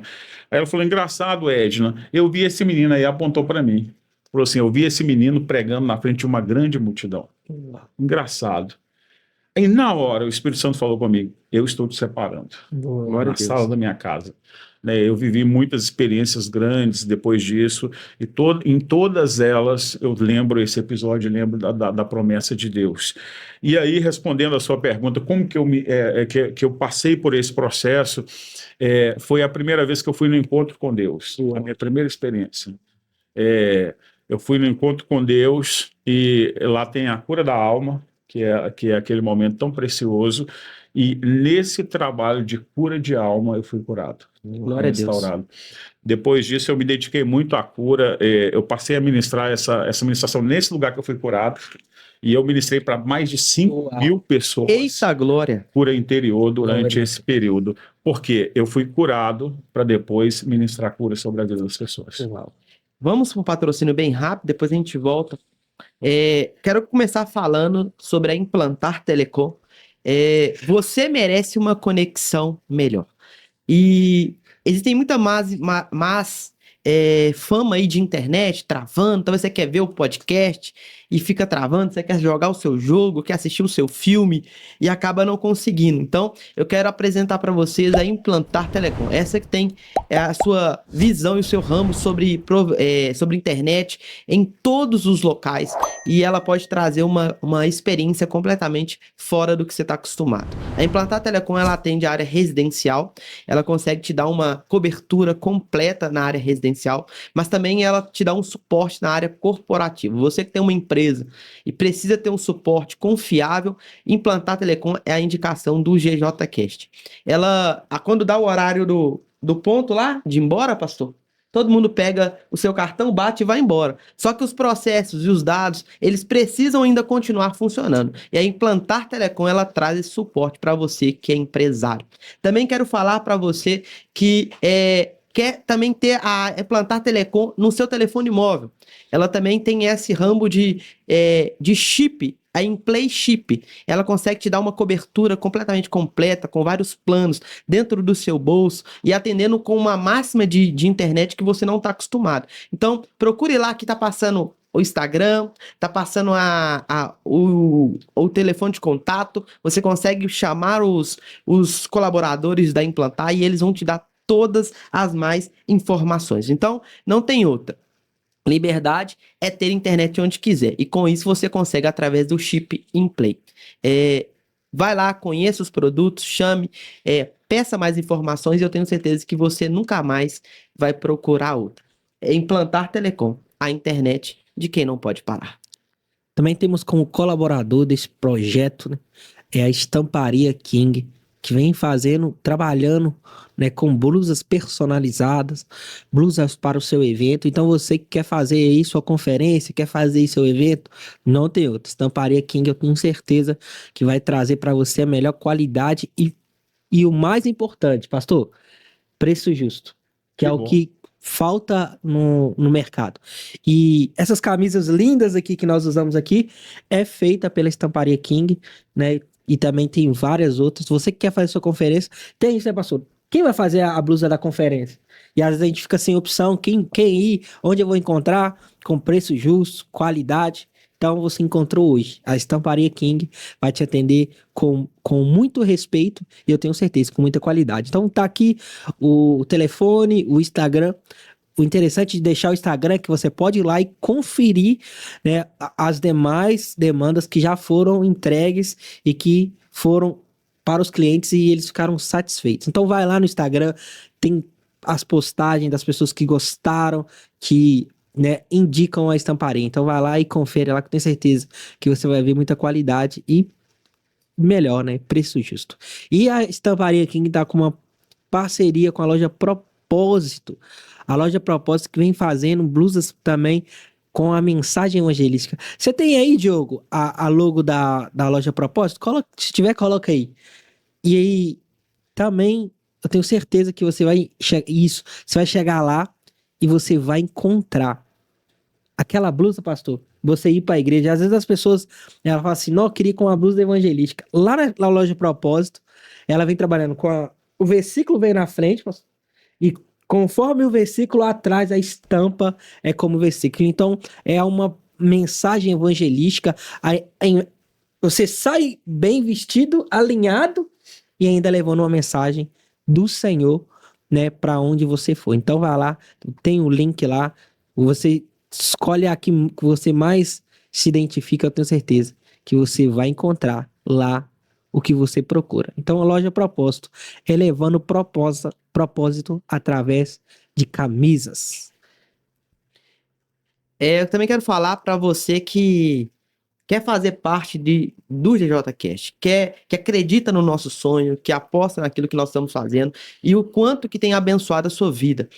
Aqui está passando o nosso TikTok, o nosso Instagram, tem também no Kawaii, e tudo é GJCast oficial ou GJCast underline. Você encontra todos os conteúdos. E aqui no YouTube você também consegue adentrar uma parte mais próxima da gente, que é a parte dos membros.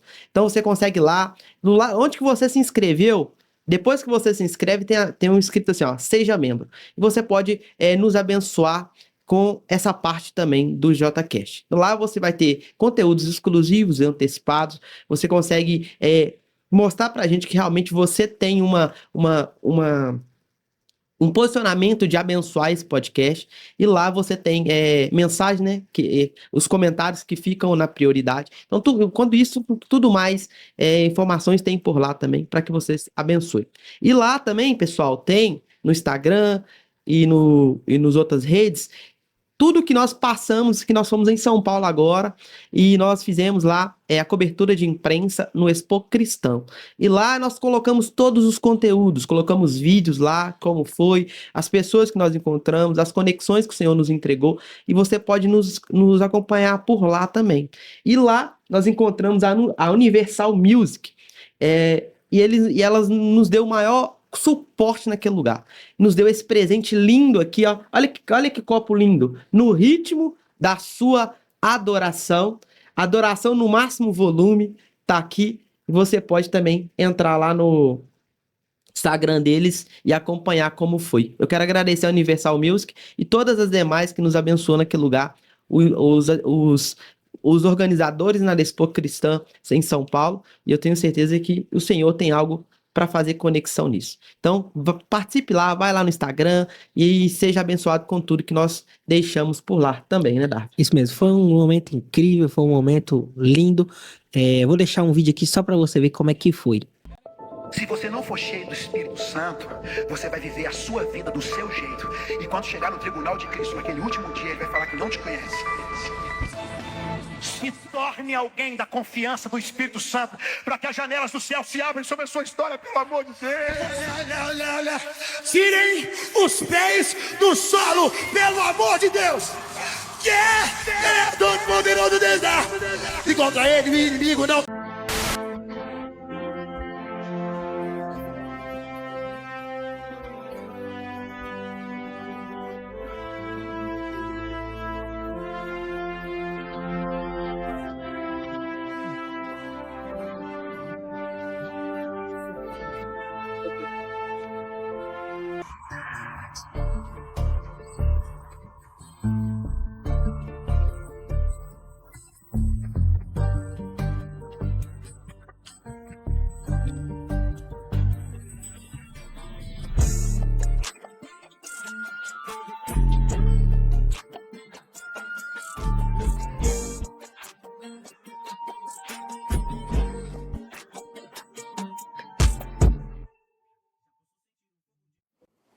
Pai do Senhor, geração eleita, rompendo em fé, estamos aqui em mais um dia no Expo Cristã e está sendo incrível. Fala aí, Rony, como é que está sendo?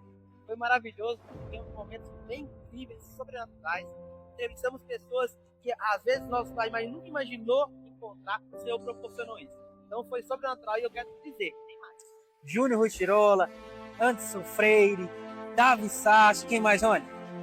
Gerson Nunes, do Gospel Man, uma galera fantástica que você pode acompanhar tudo aqui. Amanhã tem mais, eu quero ver você nos acompanhando, né, cara? Isso mesmo, dia finalizado, graças a Deus, bora. Amanhã tem mais. TJ Cash? O podcast.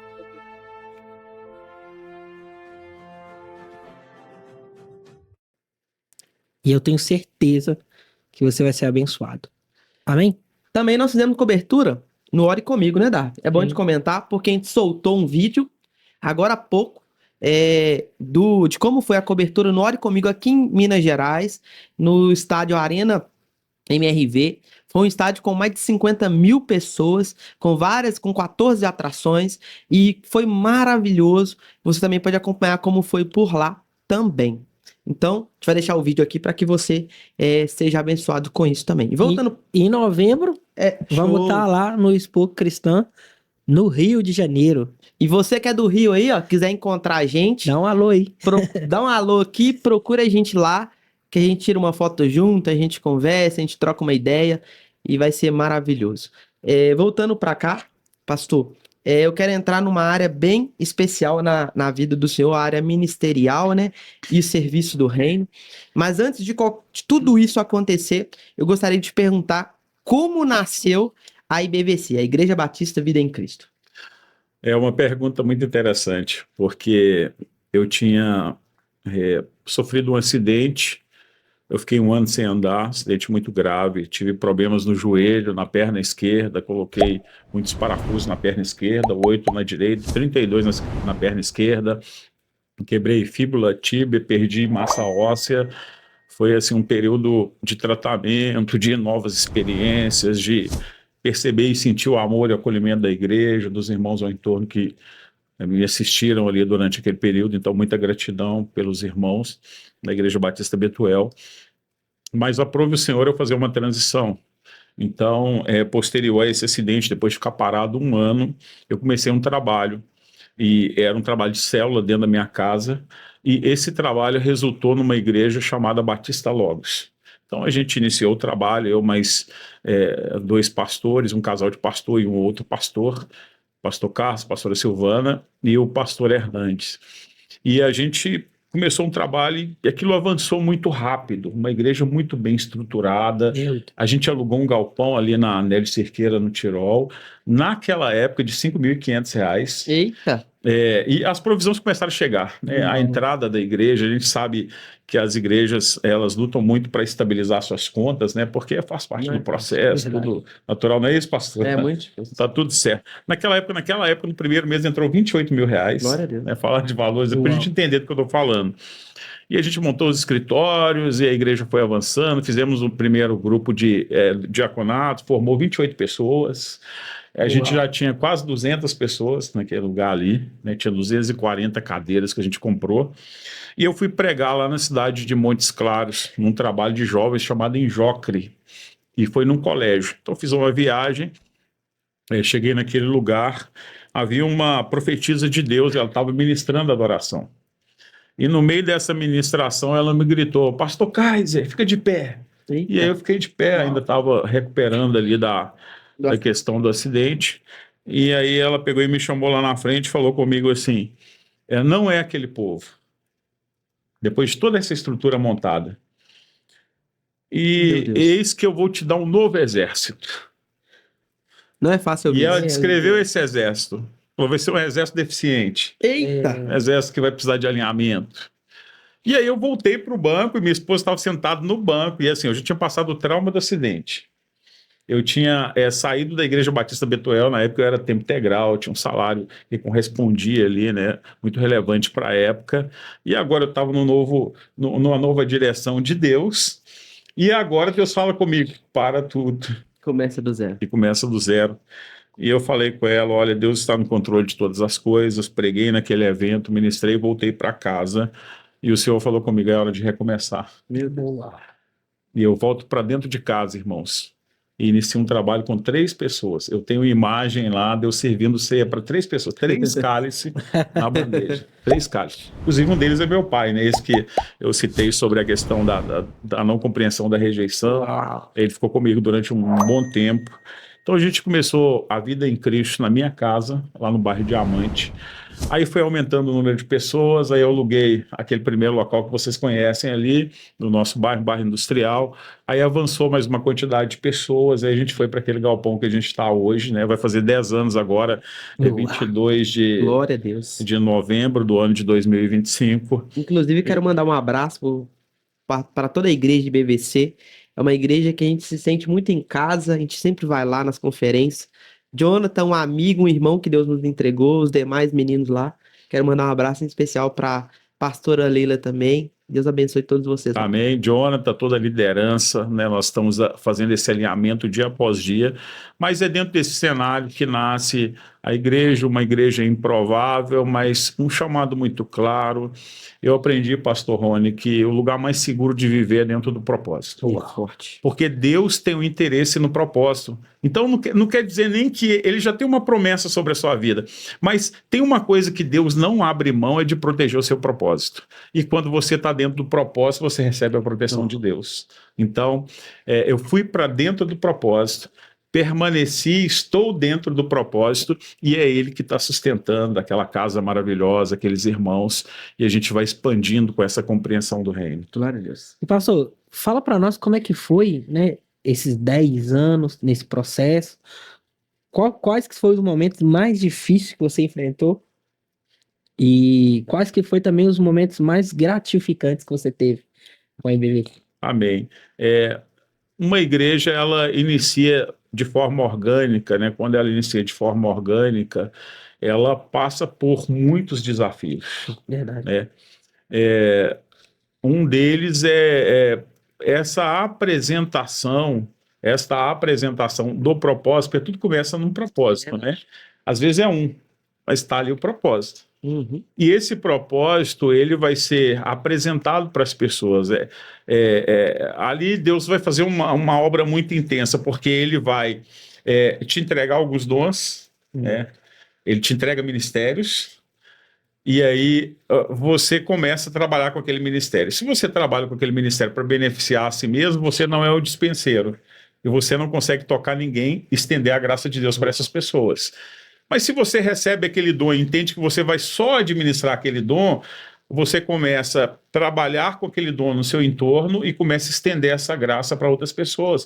O início de uma igreja é quando o pastor posicionado entende que ele é dispenseiro, né, da manifestação da graça de Deus, e ele começa a expandir isso, e ele faz isso, ele começa a fazer o seu trabalho ali de evangelização, de pregação da palavra, de ensino de estudo bíblico, de levar as pessoas à celebração, à adoração, elogio o caráter de Deus, a ativar a fé das pessoas a entender que Deus tem uma provisão diária diária para todas as coisas, né? E é diária, né? É o pão nosso de cada dia, nos dai hoje. Então, dentro dessa compreensão do reino, nós começamos o trabalho ali. E o primeiro desafio é a falta de pessoas. Uau. O primeiro desafio essa é a primeira barreira que um pastor Verdade. precisa vencer. Mas a gente aprendeu algo errado, né? A gente cita o texto e diz: onde tiver 2 ou 3 reunidos em meu nome, ali estarei. E a gente começa a justificar a ausência de pessoas porque a gente acha que ele trata de contabilidade. Mas a mudança de chave na minha vida foi quando eu entendi que ele fala assim: onde estiver 2 ou 3, ele não importa com número, mas em meu nome, propósito. Uau. Quando eu parei de usar esse texto para justificar pouca gente, aí começou a acontecer. Glória a Deus. Porque agora eu estava ali em nome de Jesus. E estar em nome de Jesus é a garantia de que algo vai crescer, vai desenvolver. E o desafio numérico, ele é um desafio muito grande. Foi para mim um desafio, até que essa chave virou na minha vida. Chegou um momento que eu pensei assim: eu não quero ter mais de 50 pessoas. Isto é a fobia de número, é a numerofobia. Tem muito pastor, muito líder que está nesse posicionamento. Ele acha que acima de 50 não vai ter capacidade, vai ter muito trabalho, né? A numerofobia. Então eu venci isso aí, porque eu também já tive isso, e também venci a numerolatria, a idolatria de número, que eu relatei. Tem gente que acha o seguinte: eu conheci um pastor e ele falava para mim assim, né? A gente ia pregar, a igreja era muito grande, a igreja tinha uma quantidade acima de 1.000 pessoas, e às vezes a gente achava que o culto estava vazio, pastor Rony. Eu contei algumas vezes. Tinha 457 pessoas dentro da igreja, a gente achava que tinha pouca gente. Meu E ele sempre soube que eu fui cuidadoso com essa questão da palavra, né? Eu gosto de estudar, preparar o texto, e ele falava comigo assim: você não vai queimar essa mensagem com esse pouquinho de gente, não, né? Meu Deus. E ele queria dizer o seguinte: se tem uma quantidade menor de pessoa, vamos pregar uma mensagenzinha mais ali e tal. E eu nunca aceitei isso, porque a numerolatria foi arrancada do meu coração. Não importa, tem uma pessoa, você vai trazer a multiforme sabedoria da graça de Deus sobre a vida daquelas pessoas. Então, no início, os desafios foram números, e quando você já aluga um imóvel, você precisa agora de uma provisão financeira. Isso também é um desafio que o pastor tem, mas você sofre até aprender a confiar em Deus. A partir do momento que você entende que ele é o cabeça da igreja, que ele tem um interesse pelo propósito, aí ele começa a trazer a provisão. E aí não falta. Isso aí que é o mais importante, né? E pastor, a gente sabe, né, e participa junto com você da mesa do reino, a mesa apostólica, né, onde o apóstolo Ricardo, ele dá as direções lá através do Espírito Santo. E eu gostaria de saber como a sua igreja introduziu na mesa do reino, e como o senhor conheceu e qual a importância disso para a igreja hoje, lá onde o senhor congrega. Eu fui convidado para participar algumas vezes da mesa do reino, e a princípio eu tinha um sentimento que era só mais uma movimentação, mais uma aliança de pastores, mais um encontro despropositado, mais um ajuntamento, ou interesse aqui, ou interesse político. E eu tive essa resistência de início, até que, pela insistência do convite, eu resolvi ir participar de um café de pastores, né? E quando eu cheguei lá, já de imediato, eu fui muito impactado por uma palavra pastoral, uma palavra para pastores, apostólica. Apostólica para pastores. Foi o que aconteceu com a gente também. Eu fui impactado por uma palavra. Eu também fiz uma leitura de uma graça naquele ambiente. Eu entendi que Deus estava operando naquele ambiente. E eu também fui impactado pelo pensamento do reino. O pensamento do reino não importa o tamanho da minha igreja, a estrutura, a minha capacidade, os acessos que eu tive, eu quero te ajudar. Eu tenho uma missão. Vamos juntos. Quando todo mundo assenta à mesa e fica do mesmo tamanho, né? A mesa é um lugar em que todo mundo fica do mesmo tamanho. E quando eu fiz essa leitura e compreendi que a ideia ali era quem recebeu algo de Deus vai estender aquilo a outras pessoas, tocando o coração de outros pastores, que não é por status, mas é pelo reino de Deus, é todo mundo falando a mesma língua, indo na mesma direção, tendo a mesma cabeça que é Cristo. Quando eu entendi isso, aquele lugar se tornou o lugar perfeito para mim, pastor. E por isso eu permaneci ali, e nós estamos expandindo e desenvolvendo dentro daquele ambiente. Glória a Deus. Glória a Deus. E, pastor, nesse processo, né, do pastoral, de estar com as pessoas, de iniciar um trabalho, eu queria te perguntar se você teve ali uma experiência que você olhou assim, porque cara, às vezes a gente tem isso, né? Tipo assim, de olhar e falar assim, cara, será que eu volto para trás? Chegou esse momento dessa crise de que você falou assim, cara, talvez isso aqui não compensa. Todo o ambiente que você é inserido, você está lidando com homens, né? A casa é de Deus, mas quem mora nela é os homens. Então a gente tem que, se você chega num ambiente e você acha que o ambiente ali vai ser um ambiente de só leitura espiritual, você ainda não está posicionado para compreender o reino. O reino tem que ser compreendido a partir do momento em que eu estou numa causa do reino, pelo rei, pelo reino, mas eu estou lidando com pessoas humanas. Então, em algum momento, é lógico que nessa caminhada teve algumas questões de relacionamento, as fraquezas humanas, né? Às vezes alguém está num dia mal, às vezes é uma resposta, uma conversa mais dura, e você olha para aquilo ali e você fala, eu estou decepcionado porque eu não esperava isso nesse ambiente, mas aí o Espírito faz aquele papel de convencimento da justiça, do pecado, do juízo, né? O Espírito Santo vai e faz esse ajuste. Então é muito natural que dentro de uma aliança dessa, tenha, e eu falo isso até para quem está chegando, né? A cada dia, né, pastor Rony, essa aliança vai expandindo, Vai fortalecendo. ela vai fortalecendo, vai alcançando mais pessoas. É um ambiente, é a casa de Deus onde os homens estão morando.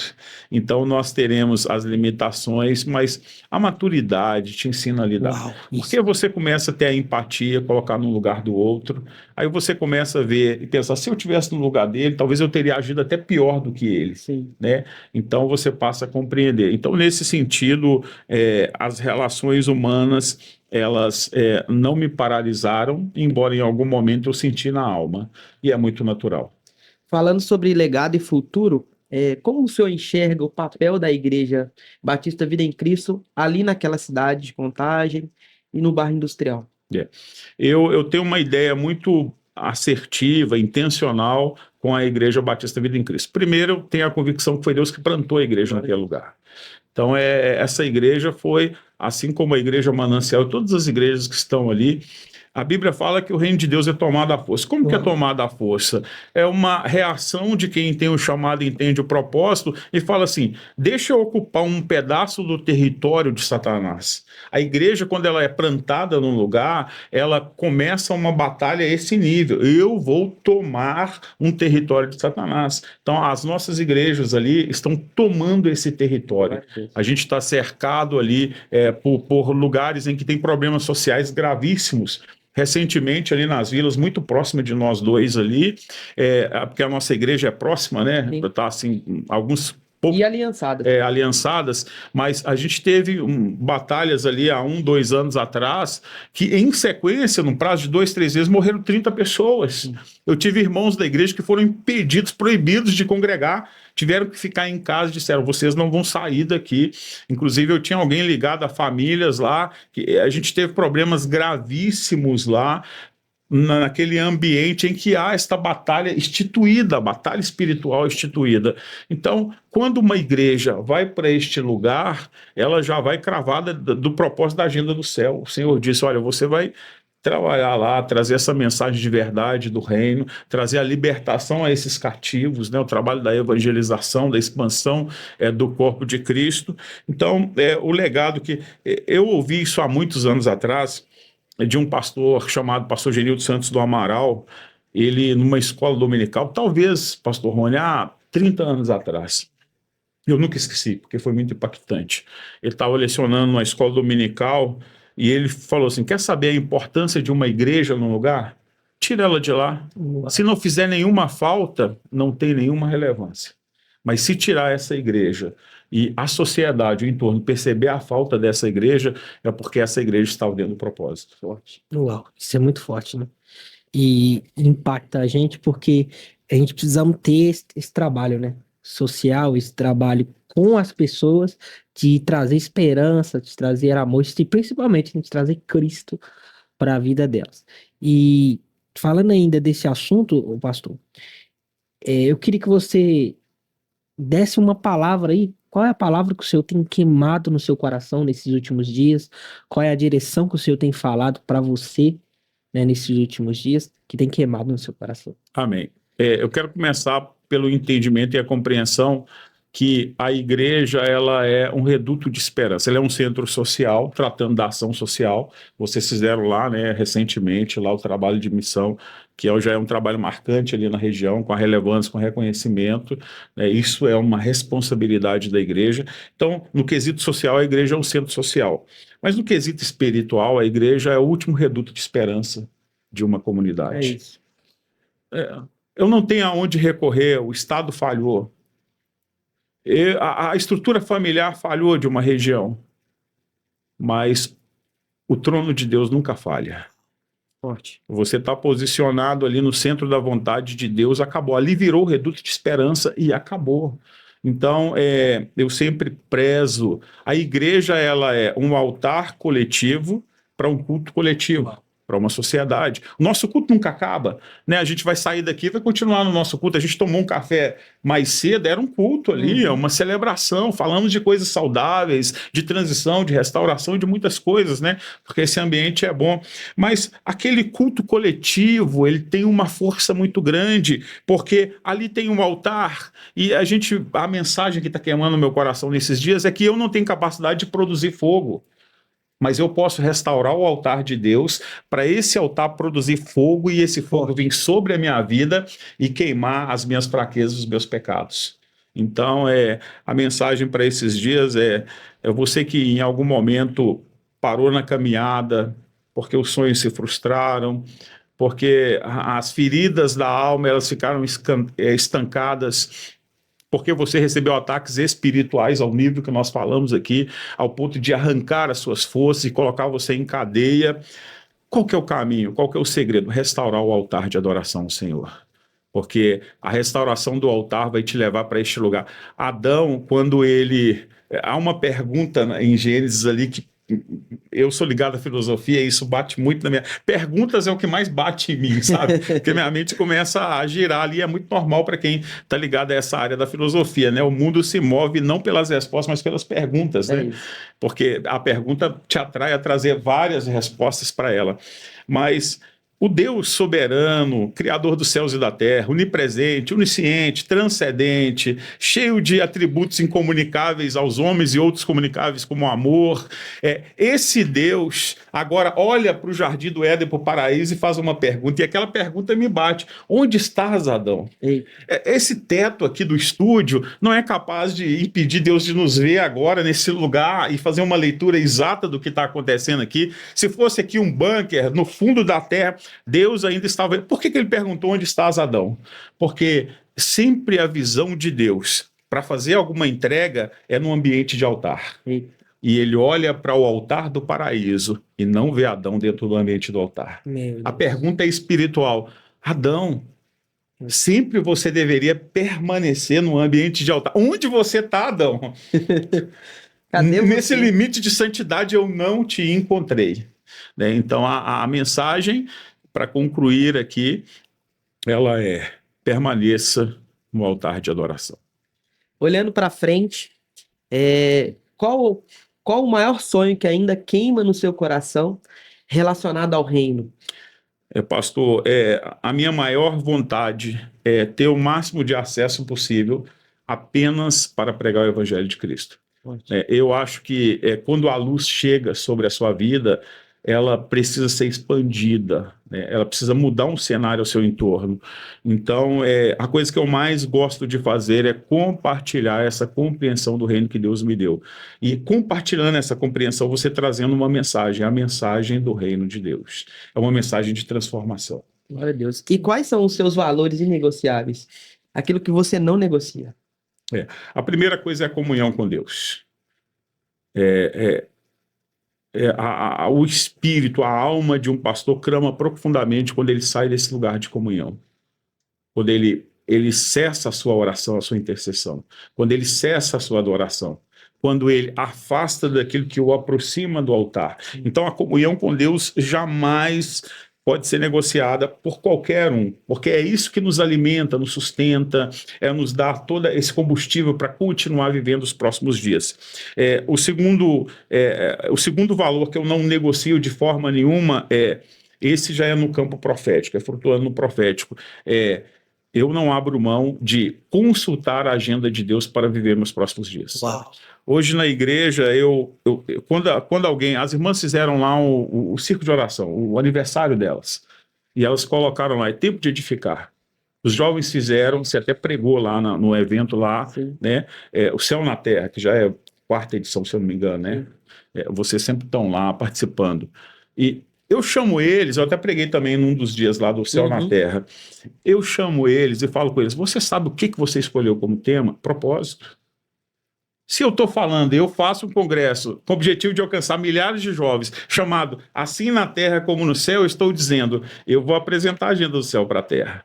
A agenda do céu para a terra é um discernimento. O que Deus, aquilo que você falou aqui no início do podcast, eu não trago pessoas por quantidade de seguidor, por gostar, por ser amigo, eu trago por entender que Deus confirmou dentro do meu coração que aquela pessoa seria a pessoa para o próximo episódio.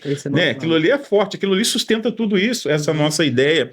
Então, essa coisa de criar esse acesso pela ponte profética e acessar a agenda de Deus vai te dar discernimento para as estratégias dos próximos dias. Então, eu não negocio a orientação do céu para os próximos dias. Glória a Deus.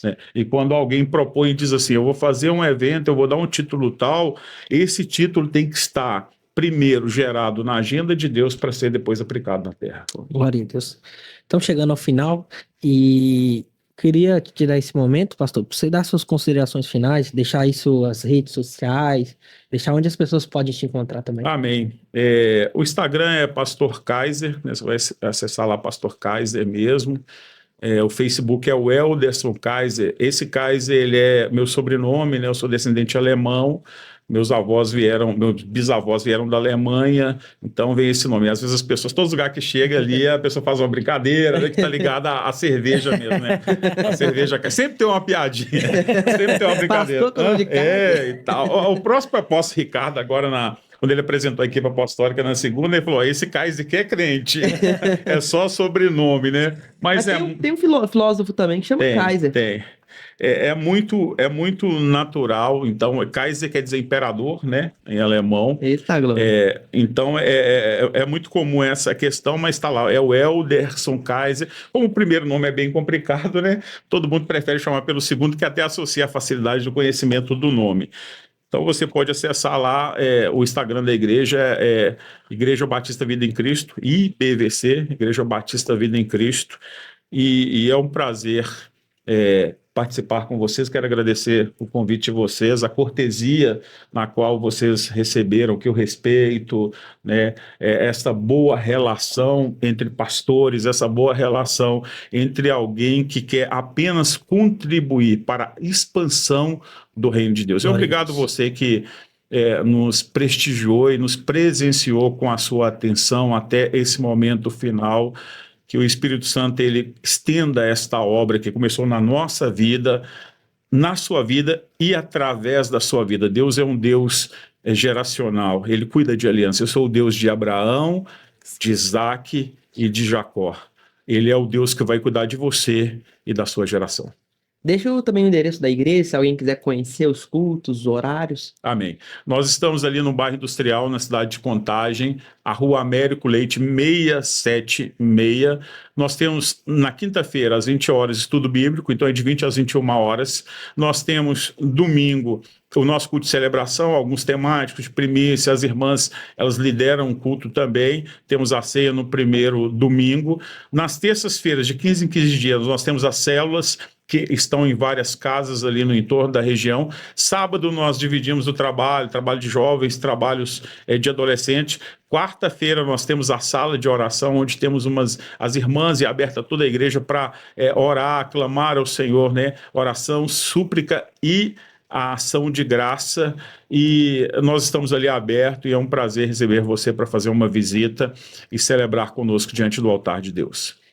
Foi um grande prazer. E aí, gostou? Te receber Deixe aqui, seu pastor Caio. like. Eu endosso o que eu falei no início, a gente tem muito respeito pelo que o senhor carrega e tudo aquilo que o senhor tem confiado como autoridade na sua vida. E é sempre um prazer colaborar com vocês lá. Obrigado por abrir e partir o coração aqui com a gente. Foi muito precioso aquilo que foi derramado e acredito que possa ter abençoado muito a sua vida. Então, você que está nos assistindo aí, eu sei que Deus colocou alguém no seu coração para que você compartilhe essa mensagem, que talvez viveu ou está vivendo essas dificuldades que o pastor venceu na sua caminhada cristã e pode ser um canal de bênção na vida dessa pessoa. Então, mande para todo mundo que você acredite que vai ser um canal de bênção na vida dessa pessoa, e eu tenho certeza que cada dia mais o Senhor será glorificado através não só desse episódio, mas desse podcast, desses testemunhos, desse canal que a gente está cada dia mais apresentando aqui, né, Dá? É isso mesmo. Queria agradecer o presente, da sua atenção. E deixe nos comentários aí, deixa aí o que você achou, deixa a pergunta, né? Vou falar com o pastor Kaiser também lá nos comentários. Talvez a pessoa vai deixar uma pergunta lá para você estar respondendo, Amém. orando. E eu tenho certeza que nós vamos, né, nos unindo como corpo e como reino de Deus, igual o Senhor disse, na extensão, para que mais e mais pessoas sejam impactadas pela mensagem do reino. E esse é o nosso propósito. Então, muito obrigado. Bora pro Pega Essa? Bora, joga na central e produção. Eita glória. A frase de hoje ela é uma frase que ela impactou muito o meu coração durante a semana e eu acredito que vai abençoar muito a sua vida. E a frase de hoje é: quem não sabe esperar vai sempre escolher errado com pressa. Espere o time do Senhor e haja como o céu quer que você haja. Tamo junto? Pega essa. Pega essa. Pastor, foi um prazer. Eita Deus abençoe glória. sua vida. E aqui, do lado, aqui, vai estar o vídeo. Te encontro lá no próximo episódio. Tchau. Deus.